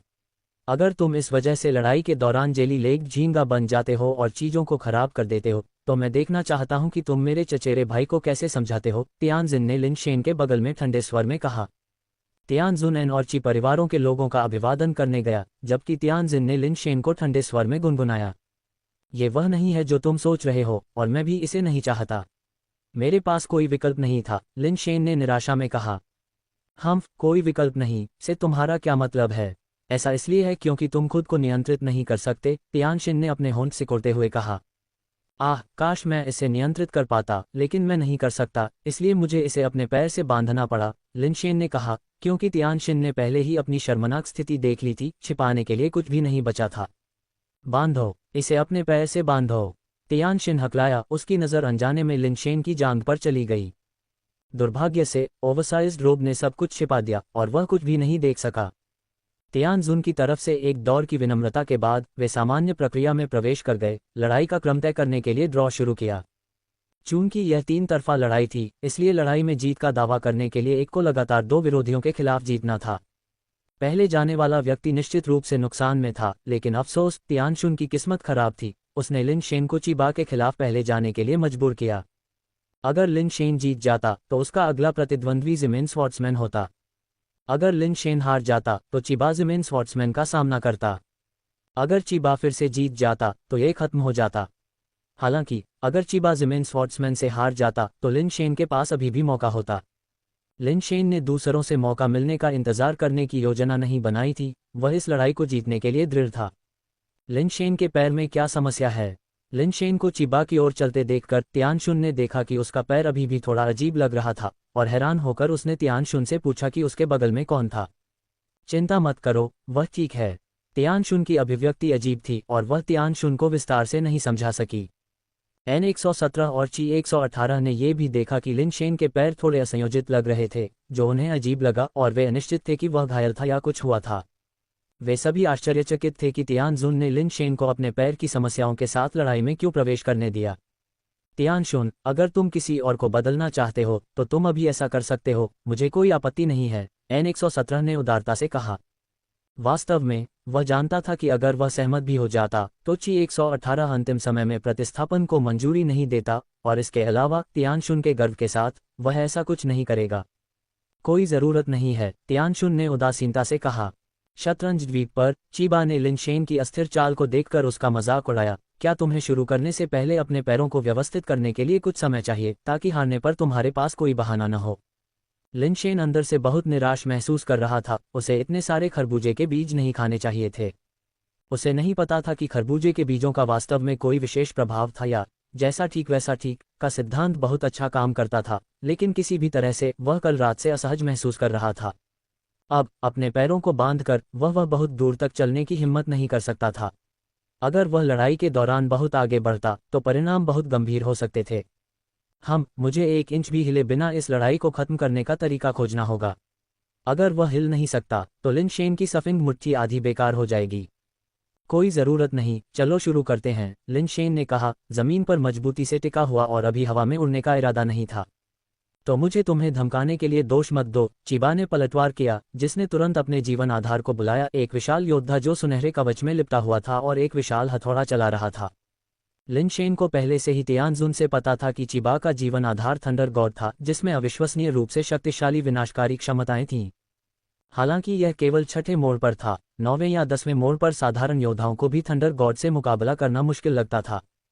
थंडर गॉड के प्रकट होने के बाद उसने तुरंत अपना हथौड़ा घुमाया और उसे हवा से लिन शेन की ओर नीचे गिरा दिया। लिन शेन ने इनहेरिटेंस फैन को बुलाया और मोर के प्रदर्शन की मुद्रा का उपयोग करते हुए उसने खुद को सामने से ढाल लिया, जिससे हथौड़े से पंखे पर प्रहार किया जा सके। इनहेरिटेंस फैन की रक्षात्मक शक्ति वास्तव में अच्छी थी, हथौड़े से प्रहार किए जाने के बावजूद ये खराब नहीं हुई। चीबा ने ठंडी सांस ली, क्योंकि थंडर गॉड बिजली की तरह आगे बढ़ रहा था, बार बार लिन शेन पर प्रहार कर रहा था। लिन शेन स्थिर खड़ा रहा, इनहेरिटेंस फैन का उपयोग करके बाएं और दाएं वार को रोक रहा था, आश्चर्यजनक रूप से थंडर गॉड के सभी हथौड़ों के हमलों को रोक रहा था। ये देखकर कि लिन शेन ने इनहेरिटेंस फैन को अपने पास से जाने नहीं दिया और वह खुद स्थिर रहा, जैसे कि वह उसके प्रति पूरी तरह से तिरस्कारपूर्ण था। ऐसा लगा जैसे वह सुझाव दे रहा था, तुम चाहे कितनी भी जोर से मारो, तुम मेरा क्या कर सकते हो। एक इंसान द्वारा तिरस्कार से भरे हुए चीबा क्रोधित हो गया और उसने थंडर गॉड को अपना सबसे शक्तिशाली हमला करने का आदेश दिया। थंडर गॉड ने हथौड़े पर दोनों हाथ रखे और उसे अपने सिर के ऊपर उठाया, जैसे कि ताकत जुटा रहा हो, और हथियार पर सुनहरी गड़गड़ाहट दिखाई देने लगी। भयानक विद्युत ऊर्जा से घिरे हथौड़े की विनाशकारी शक्ति अकल्पनीय रूप से मजबूत हो गई थी। धमाका! जैसे ही थंडर गॉड अपना सबसे शक्तिशाली प्रहार करने वाला था, लिन शेन ने अचानक थंडर गॉड पर मुक्का मारा। तियान जुन और तियानशिन को छोड़कर बाकी सभी कुछ हद तक हैरान थे, इतनी दूरी के साथ लिन शेन का मुक्का क्या अच्छा कर सकता था। लेकिन अगले ही सेकंड में सभी ने देखा कि लिन शेन की मुट्ठी की शक्ति गहरे समुद्र से एक विशाल लहर की तरह फूट पड़ी, सीधे थंडर गॉड के चेहरे पर लगी जब वह आगे बढ़ रहा था, और उसे पीछे की ओर उड़ा दिया। मुंके से सुनहरा हेलमेट टूट गया और उसका चेहरा चोट से विकृत हो गया, क्षति गंभीर थी। चीबा हैरान और क्रोधित था, उसे उम्मीद नहीं थी कि लिन शेन की मुट्ठी की शक्ति किसी को दूर से घायल कर सकती है और उस पर इतनी दबंगई दिखा सकती है। इसके अलावा लिन शेन ने अपने मुक्के के लिए जो समय चुना वह बहुत ही कपटी था। उसने थंडर गॉड के अपने शक्तिशाली कौशल का पूरा फायदा उठाते हुए चुपके से हमला किया, मार्शल नैतिकता को पूरी तरह से नजरअंदाज कर दिया। तुम बेशर्म! चीबा ने गुस्से से कांपते हुए लिन शेन की नाक की ओर इशारा किया। थंडर गॉड क्षतिग्रस्त हो गया था, बड़े कदम के लिए उसका चार्ज अब बाधित हो गया था और वह पहले से ही काफी कमजोर था, अब अपनी असली शक्ति को उजागर करने में असमर्थ था। लिन शेन ने कुछ नहीं कहा, केवल इनहेरिटेंस फैन को वापस ले लिया और फिर हुक वाली उंगली से चीबा को इशारा किया। अभिमानी! ये बस बहुत अभिमानी था। इसका मतलब सभी को स्पष्ट था। लिन शेन स्पष्ट रूप से कह रहे थे, तुम्हारा जीवन आधार क्षतिग्रस्त हो गया है न? फिर मैं अपना जीवन आधार भी इस्तेमाल नहीं करूंगा और मैं अभी भी तुम्हें हरा सकता हूं।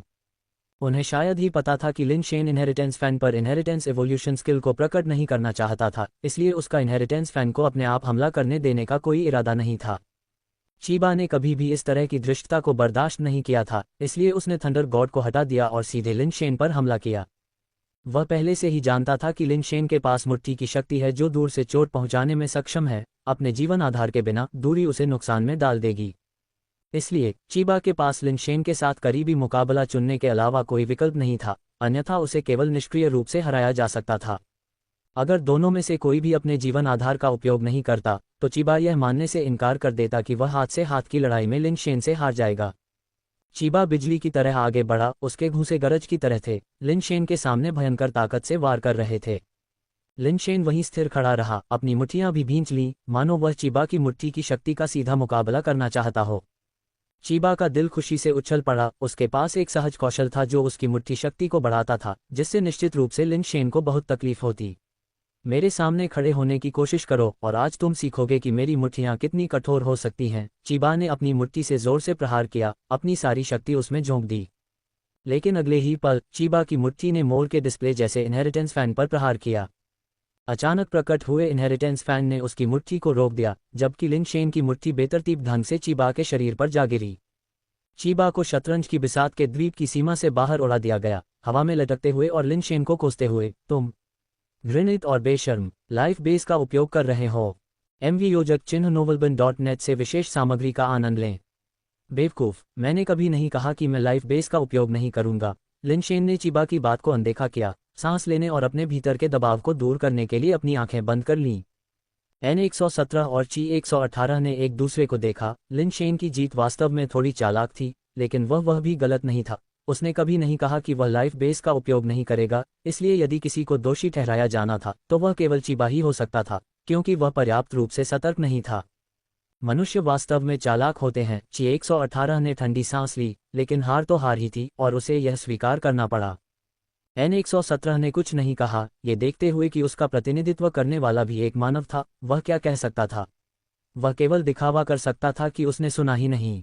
बस सामान्य रूप से प्रदर्शन करें। N117 ने जिमिन स्वॉर्ट्समैन के कंधे पर थपथपाते हुए कहा कि लिन शेन की क्षमताओं को देखने के बाद भी वह अभी भी जिमिन स्वॉर्ट्समैन पर बहुत आश्वस्त लग रहा था। जिमिन स्वॉर्ट्समैन ने सिर हिलाया, शतरंज द्वीप पर छलांग लगाए और लिन शेन के सामने उतरा। आपकी हरकतें कुछ हद तक बाधित लग रही हैं। जिमिन स्वॉर्ट्समैन ने लिन शेन को देखा और कहा, चिंता मत करो, यह कोई गंभीर बात नहीं है। लिन शेन ने कहा, बैकवर्ड बैकवर्ड बैकवर्ड। जिमिन स्वॉर्ट्समैन ने मुस्कुराते हुए अपने होंठ सिकुड़े, तुम्हारी चिंता कौन कर रहा है? अगर तुम्हारे लिए हिलना डुलना असुविधाजनक है तो यह और भी अच्छा है। जैसे ही उसने बात की, जिमिन स्वॉर्ट्समैन ने एक कवच प्रकट किया और अपने जीवन आधार को बुलाया। उसका जीवन आधार एक तलवार निकला, लेकिन जहां तक लिन शेन को पता था, हालांकि जिमिन स्वॉर्ट्समैन के नाम में तलवार शब्द था, लेकिन वह तलवार चलाने में कुशल नहीं था। तलवार चलाने में कुशल न होने वाले एक व्यक्ति ने तलवार के आकार का जीवन आधार बनाया था, जो वाकई अजीब था। जिमिन तलवारबाज, जो चिबा नहीं था, दूरी बनाने के लिए पीछे हट गया, जबकि उसकी तलवार के आकार का जीवन आधार लिन शेन के चारों ओर तेज गति से चक्कर लगाता रहा, पीछे से हर दिशा से उस पर हमला करता रहा। जिमिन तलवारबाज के लंबे तलवार के हमलों को रोकने के लिए लिन शेन केवल इनहेरिटेंस फैन को बुला सकता था। जिमिन तलवारबाज की तलवार तेज और तेज होती गई, साथ ही पंखा भी, लेकिन लंबी तलवार कभी भी पंखे की सुरक्षा को भेदने में कामयाब नहीं हुई। जिमिन तलवारबाज बिल्कुल भी जल्दी में नहीं था, वह व्यक्तिगत रूप से कोई कदम उठाने के इरादे के बिना केवल अपने जीवन आधार से हमला करता रहा। वे किस बात पर टालमटोल कर रहे हैं? इस तरह की लड़ाई का कोई मतलब ही नहीं है, वे क्या कर रहे हैं? काफी देर बाद दोनों अभी भी वही लड़ाई दोहरा रहे थे और तियानशिन उन्हें देखते हुए लगभग सो गया। लिन शेन पूरी तरह से बचाव कर रहा था, जबकि जिमिन स्वॉर्ट्समैन पूरी तरह से तलवार से हमला कर रहा था, बिना किसी विशेष बदलाव के, बस वही चालें बार बार दोहरा रहा था। एक अज्ञात अवधि के बाद जिमिन स्वॉर्ट्समैन ने अपनी लंबी तलवार को पकड़ने के लिए हाथ बढ़ाया, उसे अपने शरीर में वापस खींच लिया, और लिन शेन ने भी चुपचाप अपना पंखा वापस खींच लिया। बिना एक शब्द कहे जिमिन स्वॉर्ट्समैन ने सीधे लिन शेन पर हमला किया, जिसने बदले में सफिंग ट्रिपल स्ट्राइक करने के लिए अपनी मुठ्ठियां घुमाईं। जब जिमिन स्वॉर्ट्समैन हवा में था तो वह पतन की तरह शक्तिशाली फिस्ट पावर के साथ आगे बढ़ा, इस तरह की चाहे लिन शेन की फिस्ट पावर कितनी भी मजबूत क्यों न हो, यह उसे दूर धकेलने के लिए ही काम आती थी, उसे जरा भी चोट नहीं पहुंचा पाती थी। लिन शेन ने सुपर बेस पैटर्न को सक्रिय किया और ट्रिपल फिस्ट फेंकना जारी रखा, लेकिन वह अभी भी जिमिन स्वॉर्ट्समैन को चोट नहीं पहुंचा सका और उसे केवल पीछे धकेल सका। कुछ मुक्कों के बाद जिमिन स्वॉर्ट्समैन की नज़र अचानक तेज हो गई और फिस्ट पावर की लगातार लहरों के बीच उसने एक प्रवेश बिंदु पाया, लिन शेन की फिस्ट पावर से गुजरा और उसके पास पहुंच गया। लिन शेन ने मन ही मन प्रशंसा की, जिमिन स्वॉर्ट्समैन की ताकत के प्रति संवेदनशीलता बहुत ज्यादा महसूस हुई, अपनी फिस्ट पावर के साथ आगे बढ़ने और अपनी ट्रिपल फिस्ट के भीतर कमजोर बिंदु को खोजने में सक्षम, आसानी से उसके सफिंग ट्रिपल स्ट्राइक को तोड़ते हुए। ट्रिपल फिस्ट की शक्ति अपनी परतदार ताकतों के कारण मजबूत थी, लेकिन अब जिमिन स्वॉर्ट्समैन के सहज प्रवेश के साथ ट्रिपल फिस्ट की गति ने अपना प्रभाव खो दिया था। ऐसा लग रहा था मानो जिमिन स्वॉर्ट्समैन हवा की सवारी कर रहा था और लहरों पर सर्फिंग कर रहा था। हवा और लहरों की गति के कारण उसकी गति और भी तेज हो गई थी। लिन शेन के पास अपनी मुट्ठी को उंगली में बदलने के अलावा कोई विकल्प नहीं था। कंपन और भेदने की शक्ति के साथ जिमिन स्वॉर्ट्समैन पर निशाना साधने वाले प्रेत के कणों में बदल गया। एक बहते हुए पत्ते की तरह जिमिन तलवारबाज ने अपने फायदे के लिए भ्रामक उंगली की ताकत का इस्तेमाल किया, उसकी आकृति प्रेत के धब्बों के बीच नाचती हुई, सभी भ्रमों से बचती हुई। आखिरी असली उंगली का वार जिमिन तलवारबाज को छूने में विफल रहा, जिसने इसे ऐसे चकमा दिया जैसे वह हवा में पकड़ा हुआ एक गिरता हुआ पत्ता हो। इस आदमी की ताकत उधार लेने और उसे नष्ट करने की तकनीक अविश्वसनीय रूप से कुशल है। तियानशिन भी हैरान रह गई। उसने कभी किसी को इस तकनीक का अभ्यास इस हद तक करते नहीं देखा था कि पर्याप्त जगह दिए जाने पर ऐसा लगे कि कोई भी ताकत उसे नुकसान नहीं पहुंचा सकती। तियानजुन ने थोड़ा सिर हिलाया और कहा, वास्तव में वह मजबूत है। यह आदमी उस स्तर पर पहुंच गया है जहां वह ताकत से अछूता है जब तक कि उसकी गति और ताकत उससे कहीं ज्यादा न हो, अन्यथा उसे चोट पहुंचाना बहुत मुश्किल है। इस दर पर लिन शेन की स्थिति थोड़ी गंभीर दिखती है। वह लगातार अपनी ताकत को खत्म कर रहा है, जबकि वह आदमी अपनी ताकत का इस्तेमाल किए बिना ही उधार लेता और बल को बदलता रहता है। लंबे समय में लिन शेन हार जाएगा। तियानशिन को चिंता होने लगी। उसने शुरू में सोचा था कि चिबा सबसे बड़ा खतरा है, फिर भी उसने यह उम्मीद नहीं की थी कि यह अदृश्य इंसान चिबा से कहीं ज्यादा भयावह होगा। लिन शेन को अच्छी तरह पता था कि वह अकेले कौशल से जिमिन स्वॉर्ट्समैन को नहीं हरा सकता। जिमिन स्वॉर्ट्समैन को हराने के लिए केवल दो रास्ते थे, एक था उस पर पूरी गति और ताकत से हावी होना, जिससे उसका उधार लेने और बदलने का कौशल बेकार हो जाए। लिन शेन यही रास्ता अपना सकता था, लेकिन इसके लिए जिमिन स्वॉर्ट्समैन को भारी लाभ के साथ कुचलने के लिए सुपर बेस फॉर्म और अपनी सभी बेस म्यूटेशन प्रतिभाओं का उपयोग करना आवश्यक था। लिन शेन उस रास्ते पर नहीं जाना चाहता था, सबसे पहले क्योंकि यह बहुत अधिक उजागर करता था, और दूसरी बात, ऐसी परिस्थितियों में यह अनिवार्य रूप से मौत की लड़ाई की ओर ले जाता था जिसमें पीछे हटने का कोई रास्ता नहीं था। हालांकि जिमिन स्वॉर्ट्समैन लिन शेन का बिल्कुल दोस्त नहीं था, लेकिन वान परिवार के साथ लड़ाई के दौरान किसी भी कारण से जिमिन स्वॉर्ट्समैन ने उसकी सहायता की थी। इसलिए लिन शेन ज़िमेन स्वार्ट्समैन से मौत तक लड़ने के लिए तैयार नहीं था और ज़िमेन स्वार्ट्समैन को मारने से लिन शेन को कोई लाभ नहीं हुआ। चूंकि वह ज़िमेन स्वार्ट्समैन को मारने के लिए तैयार नहीं था, इसलिए उसके पास केवल एक ही रास्ता बचा था। उसे ज़िमेन स्वार्ट्समैन के उधार लेने और बल बदलने के कौशल में कमजोरी ढूंढनी होगी, जिससे वह बल उधार लेने या बदलने में असमर्थ हो जाएगा और स्वाभाविक रूप से वह उसे हराने में सक्षम होगा। यह विशुद्ध रूप से एक तकनीकी स्तर का टकराव होगा। वास्तव में अब तक दोनों पुरुषों ने जो गति और ताकत दिखाई थी, वह अभी भी आरोही के लिए सामान्य सीमा के भीतर थी। लिन शेन को नहीं पता था कि ज़िमेन स्वार्ट्समैन क्या सोच रहा था, लेकिन उसका खुद ज़िमेन स्वार्ट्समैन से मौत तक लड़ने का कोई इरादा नहीं था। इस प्रकार लिन शेन ने अपने सुपर बेस फॉर्म का उपयोग भी नहीं किया था, यह अनुमान लगाते हुए कि ज़िमेन स्वार्ट्समैन के पास भी रिजर्व है, हताशा में अपनी पूरी ताकत से नहीं लड़ रहा था। ज़िमेन स्वार्ट्समैन के उधार लेने और बल बदलने के कौशल को तोड़ने की उम्मीद में एक जगह पर खड़े रहना स्पष्ट रूप से अवास्तविक था। सौभाग्य से लड़ाई के दौरान लिन शेन ने महसूस किया कि एक निश्चित हिस्सा धीरे धीरे नर्म हो रहा है, पहले की तरह असहज नहीं, जिसका मतलब ये होना चाहिए कि तरबूज के बीजों का असर कम हो रहा था। लिन शेन अब बिना किसी चिंता के सफिंग फिस्ट और डायमंड हॉट फिंगर का इस्तेमाल कर सकता था। उसे आखिरकार एक जगह खड़े होकर निष्क्रिय रूप से बचाव करने की जरूरत नहीं थी। सफिंग फिस्ट को डायमंड हॉट फिंगर के साथ मिलाकर, ताकत को कोमलता के साथ, वास्तविकता को भ्रम के साथ मिलाकर, लिन शेन ने इन दो कौशलों को उनकी सीमाओं तक पहुंचा दिया था। फिर भी वह अभी भी ज़िमेन स्वार्ट्समैन को जरा भी नुकसान नहीं पहुंचा सका। ज़िमेन स्वार्ट्समैन का शरीर पंख से भी हल्का लग रहा था, बल का हर एक उतार चढ़ाव उसके शरीर को दूर धकेल सकता था, जिससे लिन शेन के हर एक हमले को विफल कर दिया जा सकता था। लिन शेन को हिलने के लिए मजबूर किया गया था, लेकिन दुख की बात है कि यह व्यर्थ रहा। तियानशिन की अभिव्यक्ति भी गंभीर हो गई। यह अब उसके और लिन शेन के बीच सिर्फ एक व्यक्तिगत प्रतिशोध नहीं था, ये तियानशिन के हितों से जुड़ा हुआ था, इसलिए उसे अभी भी उम्मीद थी कि लिन शेन द्वंद्व जीत सकता है। लेकिन लिन शेन की स्थिति अच्छी नहीं थी। वह ज़िमेन स्वार्ट्समैन को छू नहीं सकता था, जो हवा में भटकती आत्मा की तरह था, और उसके उन्मत्त हमले सिर्फ ऊर्जा की बर्बादी थे। ची 118 ने एन 117 की ओर देखा और कहा, आपको ऐसा व्यक्ति कहाँ मिला? उसका उधार लेने और बल बदलने का कौशल पहले से ही काफी परिष्कृत है। वह जिस विकास कौशल और बेस म्यूटेशन टैलेंट को विकसित करता है, वह इस तकनीक से संबंधित होना चाहिए, अन्यथा वह इस स्तर तक नहीं पहुंच पाता। एन 117 ने मुस्कुराते हुए कहा, हालांकि ज़िमेन स्वार्ट्समैन एक छोटे कबीले से आता है, लेकिन उसकी प्रतिभा और क्षमता वाकई असाधारण है। ये सिर्फ विकास कौशल और बेस म्यूटेशन टैलेंट की बात नहीं है, बल्कि प्रति उसकी समझ और संवेदनशीलता कम से कम निर्वाण स्तर के लोगों के बराबर है, अगर बेहतर नहीं है। यही एकमात्र तरीका है जिससे वह कर सकता है जो उसने किया है, सच्ची प्रतिभा। जब तक वह गति और ताकत से अभिभूत न हो, तब तक हाथ में एक अद्वितीय दिव्य हथियार होने के बावजूद उसे जरा भी चोट पहुंचाना मुश्किल होगा। ये स्पष्ट था कि एन 117 ज़िमेन स्वार्ट्समैन के लिए गहरी प्रशंसा रखता था। उनकी लड़ाई जारी रही, और चाहे लिन शेन की मूर्ति की शक्ति कितनी भी जबरदस्त क्यों न हो, विशाल लहरों और सुनामी जैसी, ये केवल ज़िमेन स्वार्ट्समैन को प्रवाह के साथ बहने में कामयाब रही, उसे कभी भी वास्तव में चोट नहीं पहुंचाई। बहुत सोचने के बाद लिन शेन को एहसास हुआ कि ज़िमेन तलवारबाज को हराने का केवल एक ही तरीका था, उसे उधार लेने के लिए कोई ताकत नहीं देना था। सफिंग फिस्ट अप्रभावी था, यह अपने आप में बहुत अधिक गति का कौशल था, और गति जितनी अधिक होती, ज़िमेन स्वार्ट्समैन को छूना उतना ही कठिन होता। हालांकि डायमंड हॉट फिंगर का बल पहले से ही न्यूनतम था, फिर भी थोड़ी सी भी ताकत ज़िमेन स्वार्ट्समैन के शरीर को दूर धकेल देती, जिससे उसे छूना असंभव हो जाता। विचार में बदलाव के साथ लिन शेन ने तुरंत सफिंग फिस्ट को छोड़ दिया और केवल डायमंड हॉट फिंगर के साथ ज़िमेन स्वार्ट्समैन का सामना किया। डायमंड हॉट फिंगर एक ऐसा कौशल था जिसे लिन शेन ने रेड हॉट द्वारा प्रेषित छवियों को देखकर सीखा था, जिसे वेई वुफू द्वारा सिखाई गई कंपन वाली छुरा घोंपने की तकनीक के साथ एकीकृत किया गया था। हालांकि डायमंड हॉट फिंगर द्वारा बनाए गए भ्रम छल थे, फिर भी उंगली कौशल भ्रम उत्पन्न करने के लिए एक निश्चित मात्रा में ताकत की आवश्यकता थी।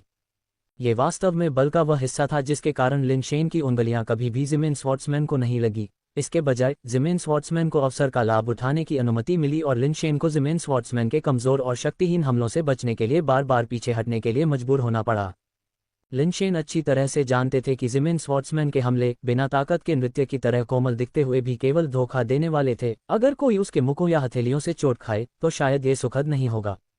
लिन शेन ने अपनी शक्ति को नियंत्रित करने की पूरी कोशिश की, लेकिन बल पर अत्यधिक आंतरिक नियंत्रण हासिल करना आसान काम नहीं था।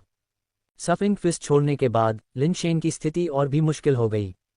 लिन शेन के निष्क्रिय रुख को देखते हुए ची 118 ने कहा, लिन शेन की अवधारणा गलत नहीं है, उसका लक्ष्य अपनी शक्ति को सीमा तक सीमित रखना है ताकि ज़िमेन स्वार्ट्समैन इसे उधार न ले सके। हालांकि बल को नियंत्रित करना एक अत्यधिक उन्नत तकनीक है। आरोही स्तर की तो बात ही छोड़िए, यहाँ तक कि निर्वाण स्तर के गुरु जो बल को नियंत्रित करने में माहिर हैं, उन्हें भी इस तरह के कौशल की एक अगोचर स्थिति प्राप्त करना मुश्किल लगेगा। उसके लिए इतनी जल्दी उस स्तर तक पहुंचना और भी कम संभव है। आप किस अगोचर स्थिति की बात कर रहे हैं? ची जियोनग, जो ची 118 के बगल में था, ने पूछा। कोई भी गति उतार चढ़ाव पैदा करती है। भले ही किसी की शक्ति चरम सीमा तक सीमित हो, बाहर की ओर न बहे, लेकिन गति के लिए पदार्थ के विघटन की आवश्यकता होती है और उतार चढ़ाव पैदा करने से बचा नहीं जा सकता। अगर हम अंतरिक्ष की तुलना पानी से करें तो पानी में चलने वाली कोई भी चीज़ अनिवार्य रूप से पानी को बहने का कारण बनेगी। इसलिए चाहे लिन शेन अपनी शक्ति को कितना भी नियंत्रित कर ले, वह ज़मीन तलवारबाज को नहीं छू सकता जो लहरों के साथ तैरता रहता है। अगोचर अवस्था का मतलब वस्तुतः अंतरिक्ष में उतार चढ़ाव उत्पन्न होने से रोकना नहीं है, यह उतार चढ़ाव की दिशा को नियंत्रित करने के बारे में है। अगर शोर भी हो, अगर वह सही दिशा में नहीं है तो उसका पता लगाना मुश्किल है। और अगर रंग है, अगर वह सही स्थिति में नहीं है तो उसे नहीं देखा जा सकेगा। उस अवस्था में पहुंचने पर बल उधार लेने और बदलने की तकनीकें स्वाभाविक रूप से अप्रभावी हो जाती हैं। दुर्भाग्य से जो लोग अगोचर अवस्था में प्रशिक्षण ले सकते हैं, वे अक्सर पहले से ही बल उधार लेने और बदलने के कौशल में निपुण होते हैं। ज़िमेन स्वार्ट्समैन अगोचर अवस्था को प्राप्त कर सकता है, लेकिन लिन शेन ऐसा नहीं कर सकता, सेराफ ने समझाया। उस अगोचर अवस्था तक न पहुंचने के अलावा क्या इस कौशल को पार करने का कोई और तरीका नहीं है? ची जियोनग ने फिर पूछा। ज़िमेन स्वार्ट्समैन के कौशल को देखने के बाद उसे एहसास हुआ कि कौशल को पार करने और बल को बदलने का कौशल कितना दुर्जेय था। उसे इस तरह की रहस्यमय तकनीक को पार करने का भरोसा नहीं था और वह जानना चाहता था कि क्या कोई अन्य समाधान है ताकि भविष्य की मुठभेड़ों के लिए बेहतर तरीके से तैयार रहा जा सके। अगोचर अवस्था को प्राप्त करने के लिए बल पर नियंत्रण हासिल करने के अलावा पूर्ण गति और शक्ति भी कौशल को पार कर सकती है। हालांकि एक ही क्षेत्र के प्रतिद्वंद्वी के खिलाफ लड़ाई में पूर्ण प्रभुत्व हासिल करना स्पष्ट रूप से मुश्किल है। अगर कोई वास्तव में ऐसे व्यक्ति का सामना करता है तो सबसे अच्छा तरीका है कि उसके साथ दुश्मनी न करें ताकि पीड़ा से बचा जा सके। अगर दुर्भाग्य से कोई दुश्मन बन जाता है तो उसे एक संकीर्ण स्थान ढूंढ लेना चाहिए। बल को बदलने के लिए स्थान और दूरी की आवश्यकता होती है। कोई उनकी गतिशीलता को सीमित करने में सक्षम हो सकता है और शायद तब उन्हें हराने का मौका मिल सकता है। इसके अलावा कोई अन्य तरीका नहीं है, ची 118 ने कहा। शतरंज की बिसात द्वीप के विशाल खुलेपन को देखते हुए ऐसा लगता है कि लिन शेन हारने के लिए बाध्य है, चीबा ने शेडेनफ्रॉइड के स्पर्श के साथ कहा। लिन शेन वास्तव में एक दुर्लभ प्रतिभा है। उस तरह की लंबी दूरी की सफिंग फिस्ट पावर भी एक अत्यंत दुर्लभ कौशल है और आमने सामने की लड़ाई में उनकी कुशलता को आरोही स्तर के लोगों में शीर्ष पायदान पर माना जा सकता है। चीबा ने अन्यायपूर्ण तरीके से हार नहीं मानी, यहाँ तक कि किसी चाल में न फंसने पर भी उसके जीतने की तुलना में हारने की संभावना अधिक होगी। ची 118 ने बहुत समझदारी से बात की और आगे बढ़ने से पहले रुक गया। दुर्भाग्य से वह ज़िमेन स्वार्ट्समैन से मिला जिसने उधार लेने और बल को बदलने के कौशल में पूर्णता हासिल की है, जो कि उसकी उस अजीबोगरीब फिस्ट पावर का मुकाबला करने के लिए होता है। जब तक उसके पास आश्चर्यचकित करने के लिए कोई अन्य आधार परिवर्तन प्रतिभा नहीं होती, तब तक उसकी हार निश्चित है। अधिकांश लोग ची 118 के दृष्टिकोण से सहमत थे। उनका मानना था कि जब तक लिन शेन के पास कोई विशेष आधार परिवर्तन सहज कौशल नहीं होता, तब तक उसके पास कौशल के मामले में जीतने का कोई मौका नहीं था। लिन शेन अपने दिल में अच्छी तरह से जानते थे कि कौशल के मामले में उन्हें ज़िमेन स्वार्ट्समैन को हराना मुश्किल होगा। अगर वेई वुफू यहाँ होते तो शायद वे ज़िमेन स्वार्ट्समैन के उधार लेने और बल बदलने के कौशल को तोड़ने का कोई तरीका खोज लेते। अफसोस की बात है कि लिन शेन वेई वुफू नहीं थे, उनके पास कौशल की इतनी व्यापक श्रृंखला नहीं थी। मुझे जल्द से जल्द यून को विभिन्न मार्शल आर्ट में महारत हासिल करानी चाहिए, फिर वाल्किरी की सुरक्षा का उपयोग करके उन्हें मुझे देना चाहिए। अन्यथा मेरे कौशल विभिन्न स्थितियों को संभालने के लिए बहुत सरल हैं, लिन शेन ने फिर से सोचा। अब यूं पर भरोसा करना बहुत देर हो चुकी थी। ज़िमेन स्वार्ट्समैन का कौशल भी उतना ही सरल था। क्या उसकी सादगी जीत के योग्य थी? लेकिन मेरी नहीं। इस दुनिया में जीतने के तरीकों में कोई निरपेक्षता नहीं है। पानी आग पर विजय पा सकता है, लेकिन इसका मतलब यह नहीं है कि आग पानी पर विजय नहीं पा सकती। भले ही नुकसान में हो, जब तक कोई सही तरीका अपनाता है, ध्रुवों का उल्टना असंभव नहीं है। जैसे ही लिन शेन पीछे हटा, उसने सोचा कि ज़िमेन स्वार्ट्समैन के कौशल को कैसे तोड़ा जाए। चूंकि मैं पूर्ण दमन या शक्ति का पूर्ण संकुचन हासिल नहीं कर सकता, तो क्यों न बस जाने दिया जाए। उसे बल उधार लेना पसंद है न? फिर मैं उसे उधार दूंगा। लिन शेन, जिसे लगातार ज़िमेन स्वार्ट्समैन द्वारा पीछे धकेला जा रहा था, ने अचानक डेमन हॉट फिंगर को छोड़ दिया और सफिंग फिस्ट का उपयोग करना शुरू कर दिया। लिन शेन की मुट्ठी शक्ति धरती को हिला देने वाली थी, हिंसक रूप से ज़िमेन स्वार्ट्समैन पर बमबारी कर रही थी। हालांकि इस बार जिमिन स्वॉर्ट्समैन बल उधार लेने में असमर्थ था और लिन शेन की मुट्ठी शक्ति से हिल गया, हवा में लटके हुए बाहर की ओर झूल रहा था। शानदार! लिन शेन ने केवल एक मुक्का मारा था जब ची 118 ने पहले ही चाल को देख लिया और प्रशंसा में कहा, चून की शक्ति का पूर्ण संकुचन संभव नहीं है, इसलिए वह मुट्ठी शक्ति को नियंत्रित नहीं करता है, इसे एक बड़े क्षेत्र में ज्वारीय मुट्ठी बल बनाने के लिए फैलने देता है। N117 ने भी प्रेरित महसूस किया, सिर हिलाया और कहा, बिंदु से सतह तक मुट्ठी शक्ति को पतला करने से शक्ति उधार लेने की कठिनाई बढ़ गई है और जिमिन स्वॉर्ट्समैन द्वारा उधार लिए जा सकने वाले बल का हिस्सा कम हो गया है।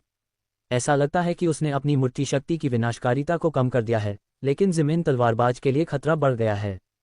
कम से कम यह उसके लिए पलटवार करने के लिए बल उधार लेना कठिन बनाता है। ये वास्तव में एक सरल समाधान है।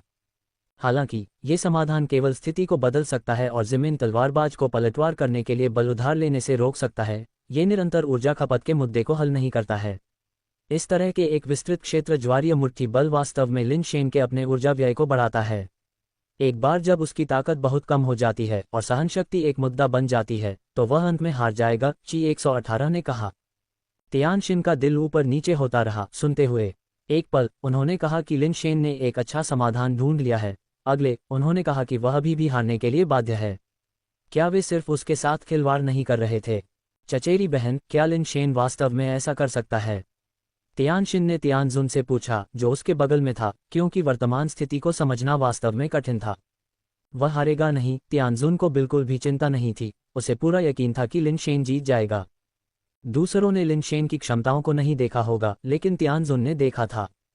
जब लिन शेन ने कोसिमो को बलपूर्वक मार डाला था, जो एक देवता की तरह उतरा था, तो उस मौके में क्रूर बल के साथ तोड़ने की शक्ति थी, जो जिमिन के उधार लेने और बदलने की शक्ति को कुचल देता था। तलवारबाज। हालांकि लिन शेन ने उसे बताया था कि इस तरह के कौशल की बहुत सी सीमाएं हैं और इसका इस्तेमाल करना लगभग असंभव है, लेकिन तियानजुन को वास्तव में इस पर विश्वास नहीं हुआ। उसने सोचा कि लिन शेन कमजोर होना चाहती थी और बहुत ज्यादा ध्यान आकर्षित करने से बचना चाहती थी। तियानशुन, चूंकि तुम्हें उस पर इतना भरोसा है, तो क्यों न हम दांव थोड़ा बढ़ा दें?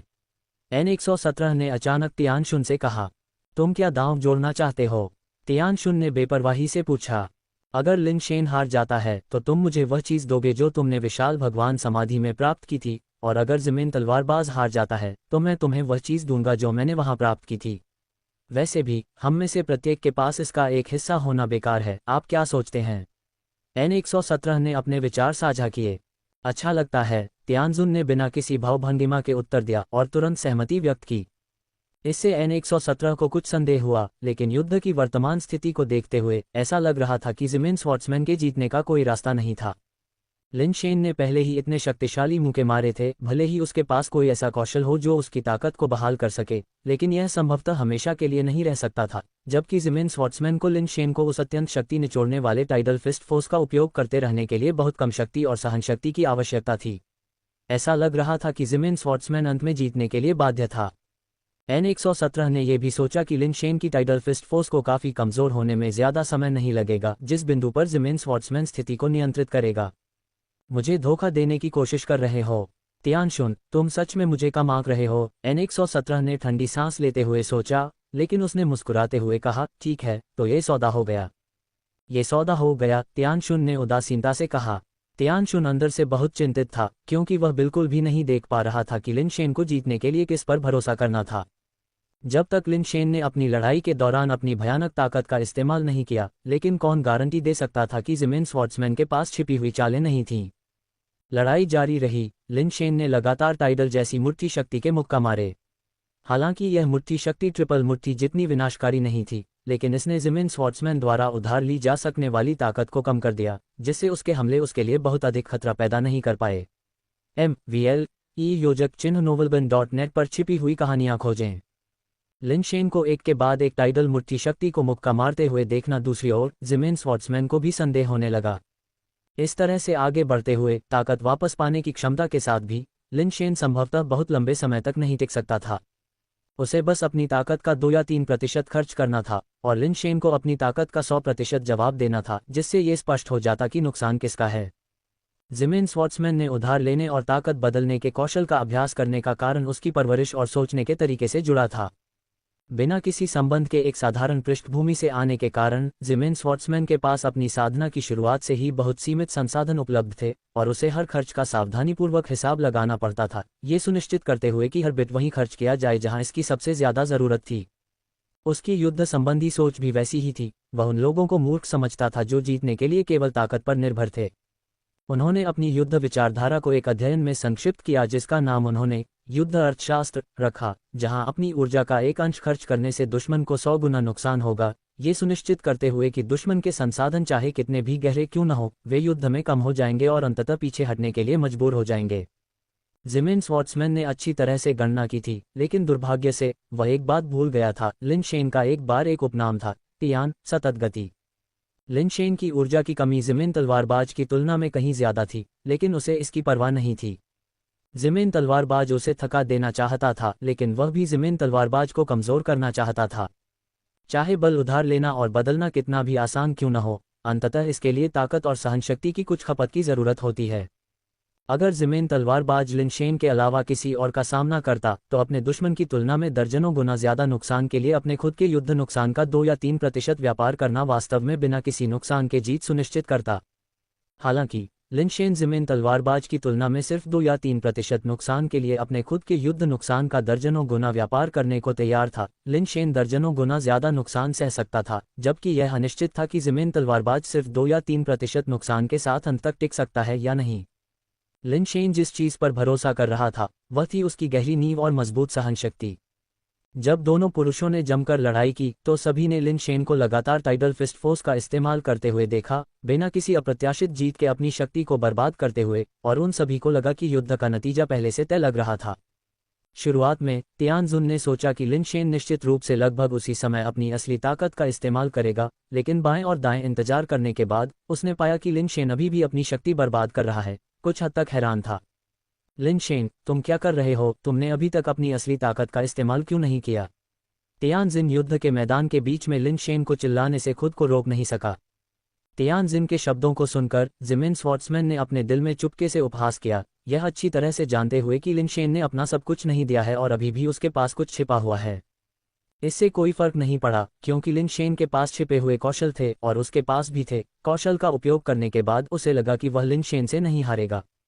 अब जबकि लिन शेन अपने कौशल का उपयोग नहीं कर रहा था, तो निश्चित रूप से वह भी यथास्थिति से खुश था और अपने ट्रम्प कार्ड का खुलासा करने का कोई इरादा नहीं रखता था।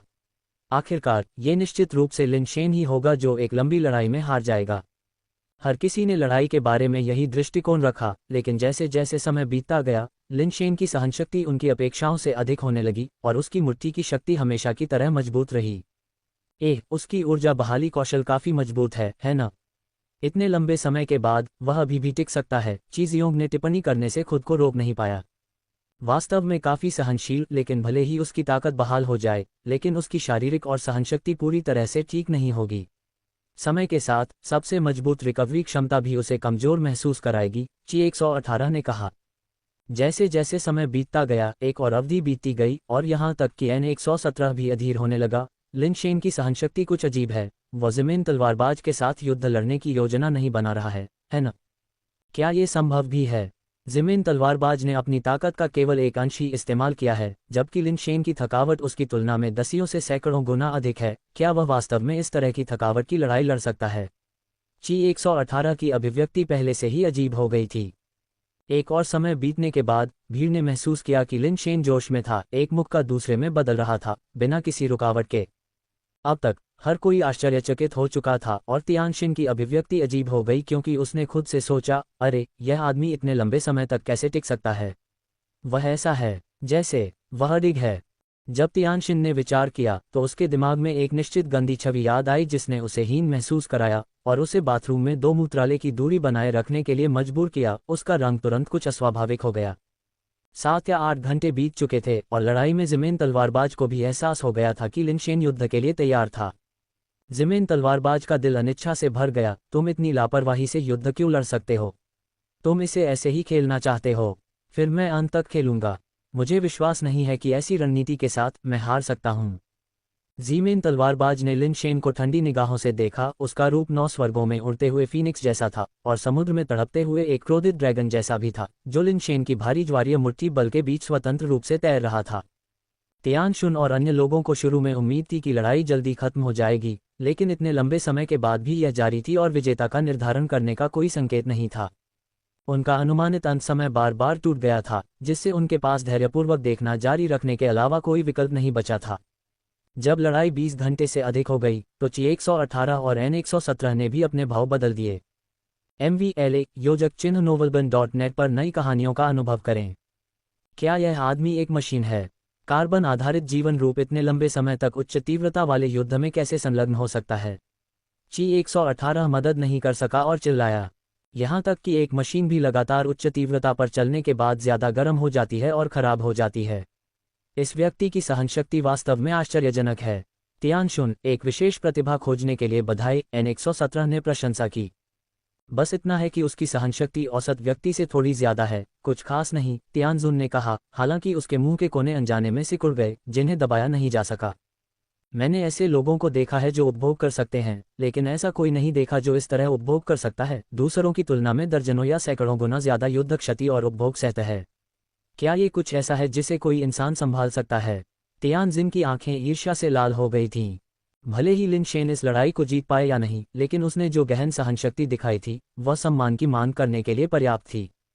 जिमिन तलवारबाज को लगने लगा कि कुछ गड़बड़ है, क्योंकि वह थका हुआ महसूस करने लगा, जबकि लिन शेन की मुट्ठी की शक्ति कम नहीं हुई। यह आदमी, क्या ये वास्तव में इंसान है?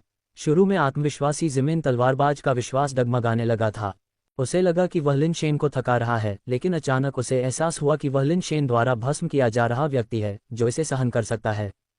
जैसे जैसे समय 30 घंटे से अधिक हो गया, जिमिन तलवारबाज की हरकतें कुछ हद तक विकृत होने लगी थीं, और गति का उपयोग करने और ऊर्जा को बदलने का उसका कौशल अब सही नहीं था, वह खामियां दिखा रहा था।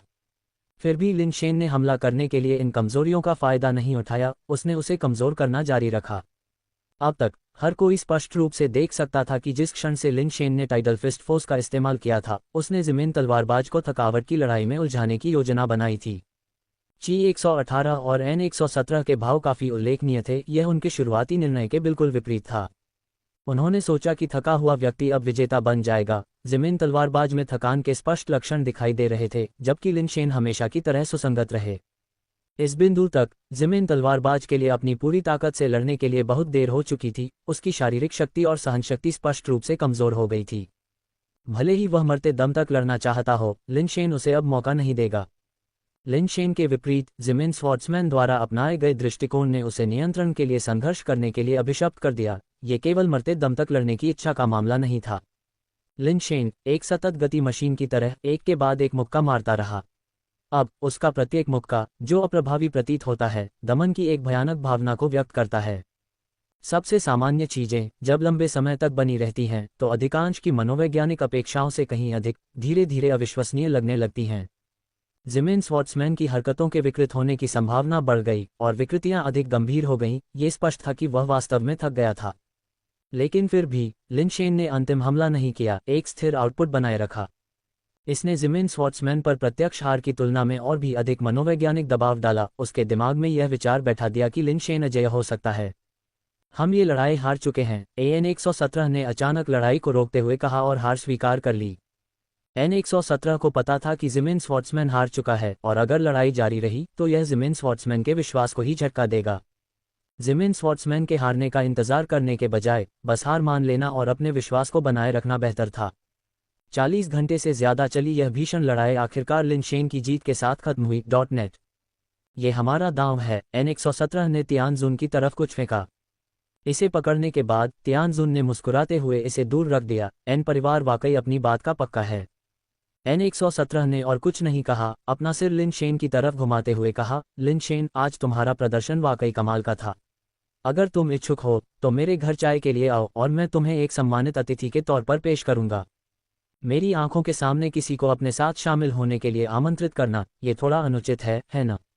तियान शुन ने मुस्कुराते हुए कहा, हाँ, ये सिर्फ प्रशंसा है। बेशक, अगर लिन शेन मेरे घर आने को तैयार है तो मैं उसका खुले दिल से स्वागत करूंगा। एन 117 ने विदा लेते हुए दिल खोलकर हंसा।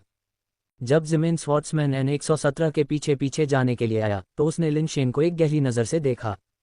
उसने हार की संभावना पर विचार किया था और वह अपने साथियों के बीच खुद को अजेय समझने के लिए इतना अहंकारी नहीं था, लेकिन उसने इस तरह से हारने की उम्मीद नहीं की थी। जब चिबा और चिजियोनग चले गए तो उन्होंने भी लिन शेन की ओर देखा, मन ही मन ये संकल्प लिया कि अगर उन्हें कभी इस आदमी से फिर से लड़ना पड़ा तो वे उसके साथ युद्ध में बिल्कुल भी शामिल नहीं हो सकते। वह एक राक्षस की तरह था जिसे थकान का मतलब नहीं पता था। लेकिन वे भूल गए थे कि लिन शेन की सफिंग मुट्ठी शक्ति के विस्फोट में उतनी ही भयानक थी। ये केवल इसलिए था क्योंकि वह ज़मीन स्वॉर्ड्समैन जैसे सन की व्यक्ति के खिलाफ था, इसलिए उसके पास थकावट की लड़ाई में शामिल होने के अलावा कोई विकल्प नहीं था। पैराडाइज आइलैंड पर लौटने के बाद तियानजुन ने लिन शेन को अपने अध्ययन कक्ष में बुलाया। लिन शेन, हर बार जब आप मुझे आश्चर्यचकित करने में कामयाब होते हैं तो उच्च तीव्रता धीरज लड़ाई के लिए आपकी क्षमता अपने आप में एक प्रतिभा है, तियानजुन ने प्रशंसा के साथ कहा। ये बस थोड़ा ज्यादा धीरज है, कुछ खास नहीं, ऐसी प्रशंसा के योग्य नहीं है, लिन शेन ने विनम्रता से कहा। ठीक है, मेरे सामने झूठी विनम्रता की कोई जरूरत नहीं है, तियानजुन ने हंसते हुए कहा। इस बार न केवल आपने मुझे उस क्षेत्र के विकास अधिकारों को सुरक्षित करने में मदद की, बल्कि आपने मुझे कुछ बहुत महत्वपूर्ण चीज भी दिलाए। मैं आपका कैसे शुक्रिया अदा करूं? अगर तुम सच में मेरा शुक्रिया अदा करना चाहते हो तो आज रात तुमने मुझसे जो वादा किया था उसे पूरा करो, लिन शेन ने जल्दी से कहा। तियानजुन का चेहरा लाल हो गया और उसने उसे घूरकर देखा। ये प्रेमियों के बीच एक सामान्य मामला है, इसे इनाम कैसे माना जा सकता है? तुम मुझे किस तरह का इंसान समझते हो? बेशक एक प्रेमी के तौर पर, लिन शेन ने बिना घबराए ईमानदारी से जवाब दिया। तियानजुन हंसने लगी, तुम नहीं जानते कि तुमने मेरे लिए क्या जीता है।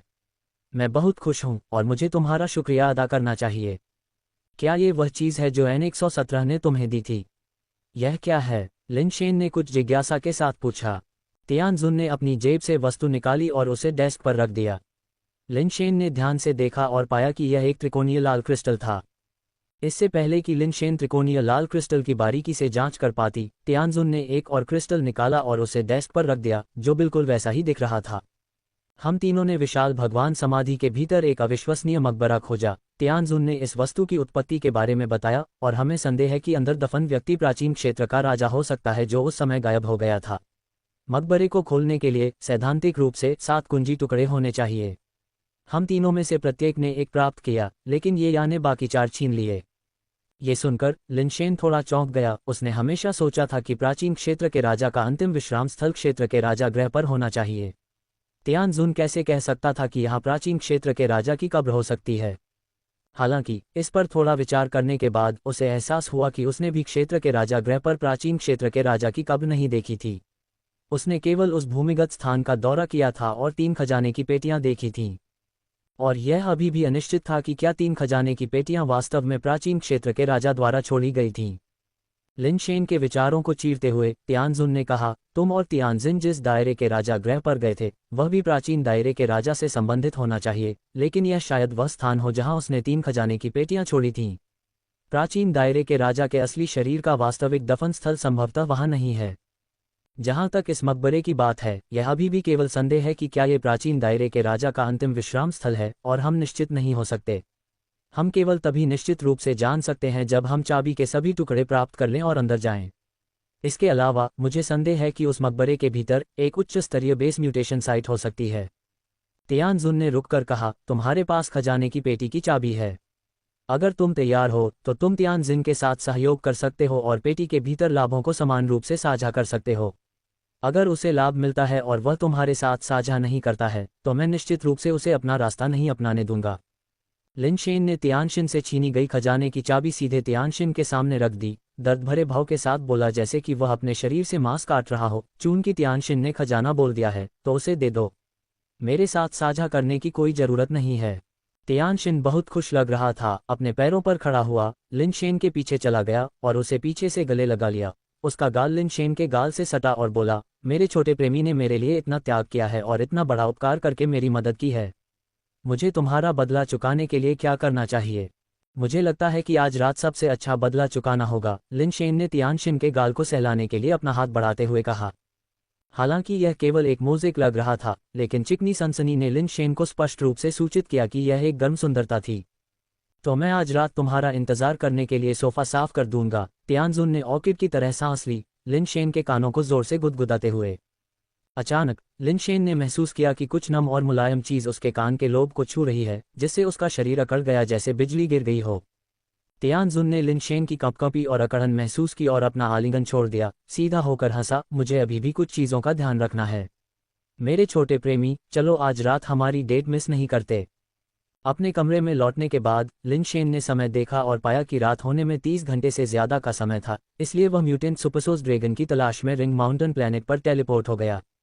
उत्साहित दिल, कांपते हाथ, तियानजुन ने उसे जो चाबी दी थी उसे पकड़े हुए तियानजुन उस खजाने को खोलने की कोशिश कर रहा था जिसे उसने हासिल किया था। कृपया इसे सही चाबी बनने दें। तियानजुन ने अपने दिल में अभूतपूर्व भक्ति के साथ प्रार्थना की। उसकी किस्मत वाकई अच्छी थी। अपनी उंगलियों से चाबी पर बल लगाते हुए उसने एक क्लिक की आवाज़ सुनी और खजाने का बक्सा वास्तव में खुल गया। ये काम कर गया, ये वास्तव में काम कर गया। तियानशिन ने अपने कांपते हाथों से बक्सा का ढक्कन खोलते हुए जंगली खुशी से कहा। अंदर की वस्तु को देखकर तियानशिन चौंक गया। एक बेस म्यूटेशन अंडा। यह एक बेस म्यूटेशन अंडा क्यों है? प्राचीन क्षेत्र के राजा की सबसे कीमती चीज़ एक बेस म्यूटेशन अंडा है। किस तरह का स्वर्ग विरोधी प्राणी इससे निकलेगा? तियानशिन ने एक स्टील म्यूटेंट अंडा जैसा दिखने वाला अंडा निकाला। हालांकि उसे विश्वास नहीं था कि यह इतना सरल था, यह मानते हुए कि यह केवल सतह पर एक स्टील म्यूटेंट अंडा प्रतीत होता है, लेकिन वास्तव में यह अधिक जटिल होना चाहिए था। बॉक्स के अंदर और कुछ नहीं था, इसलिए तियानशिन ने बेस म्यूटेशन अंडे को बड़ी प्रत्याशा के साथ इंक्यूबेशन बॉक्स में रखा। प्राचीन क्षेत्र के राजा के सबसे कीमती बेस म्यूटेशन अंडे से कौन सा भयानक प्राणी निकल सकता है?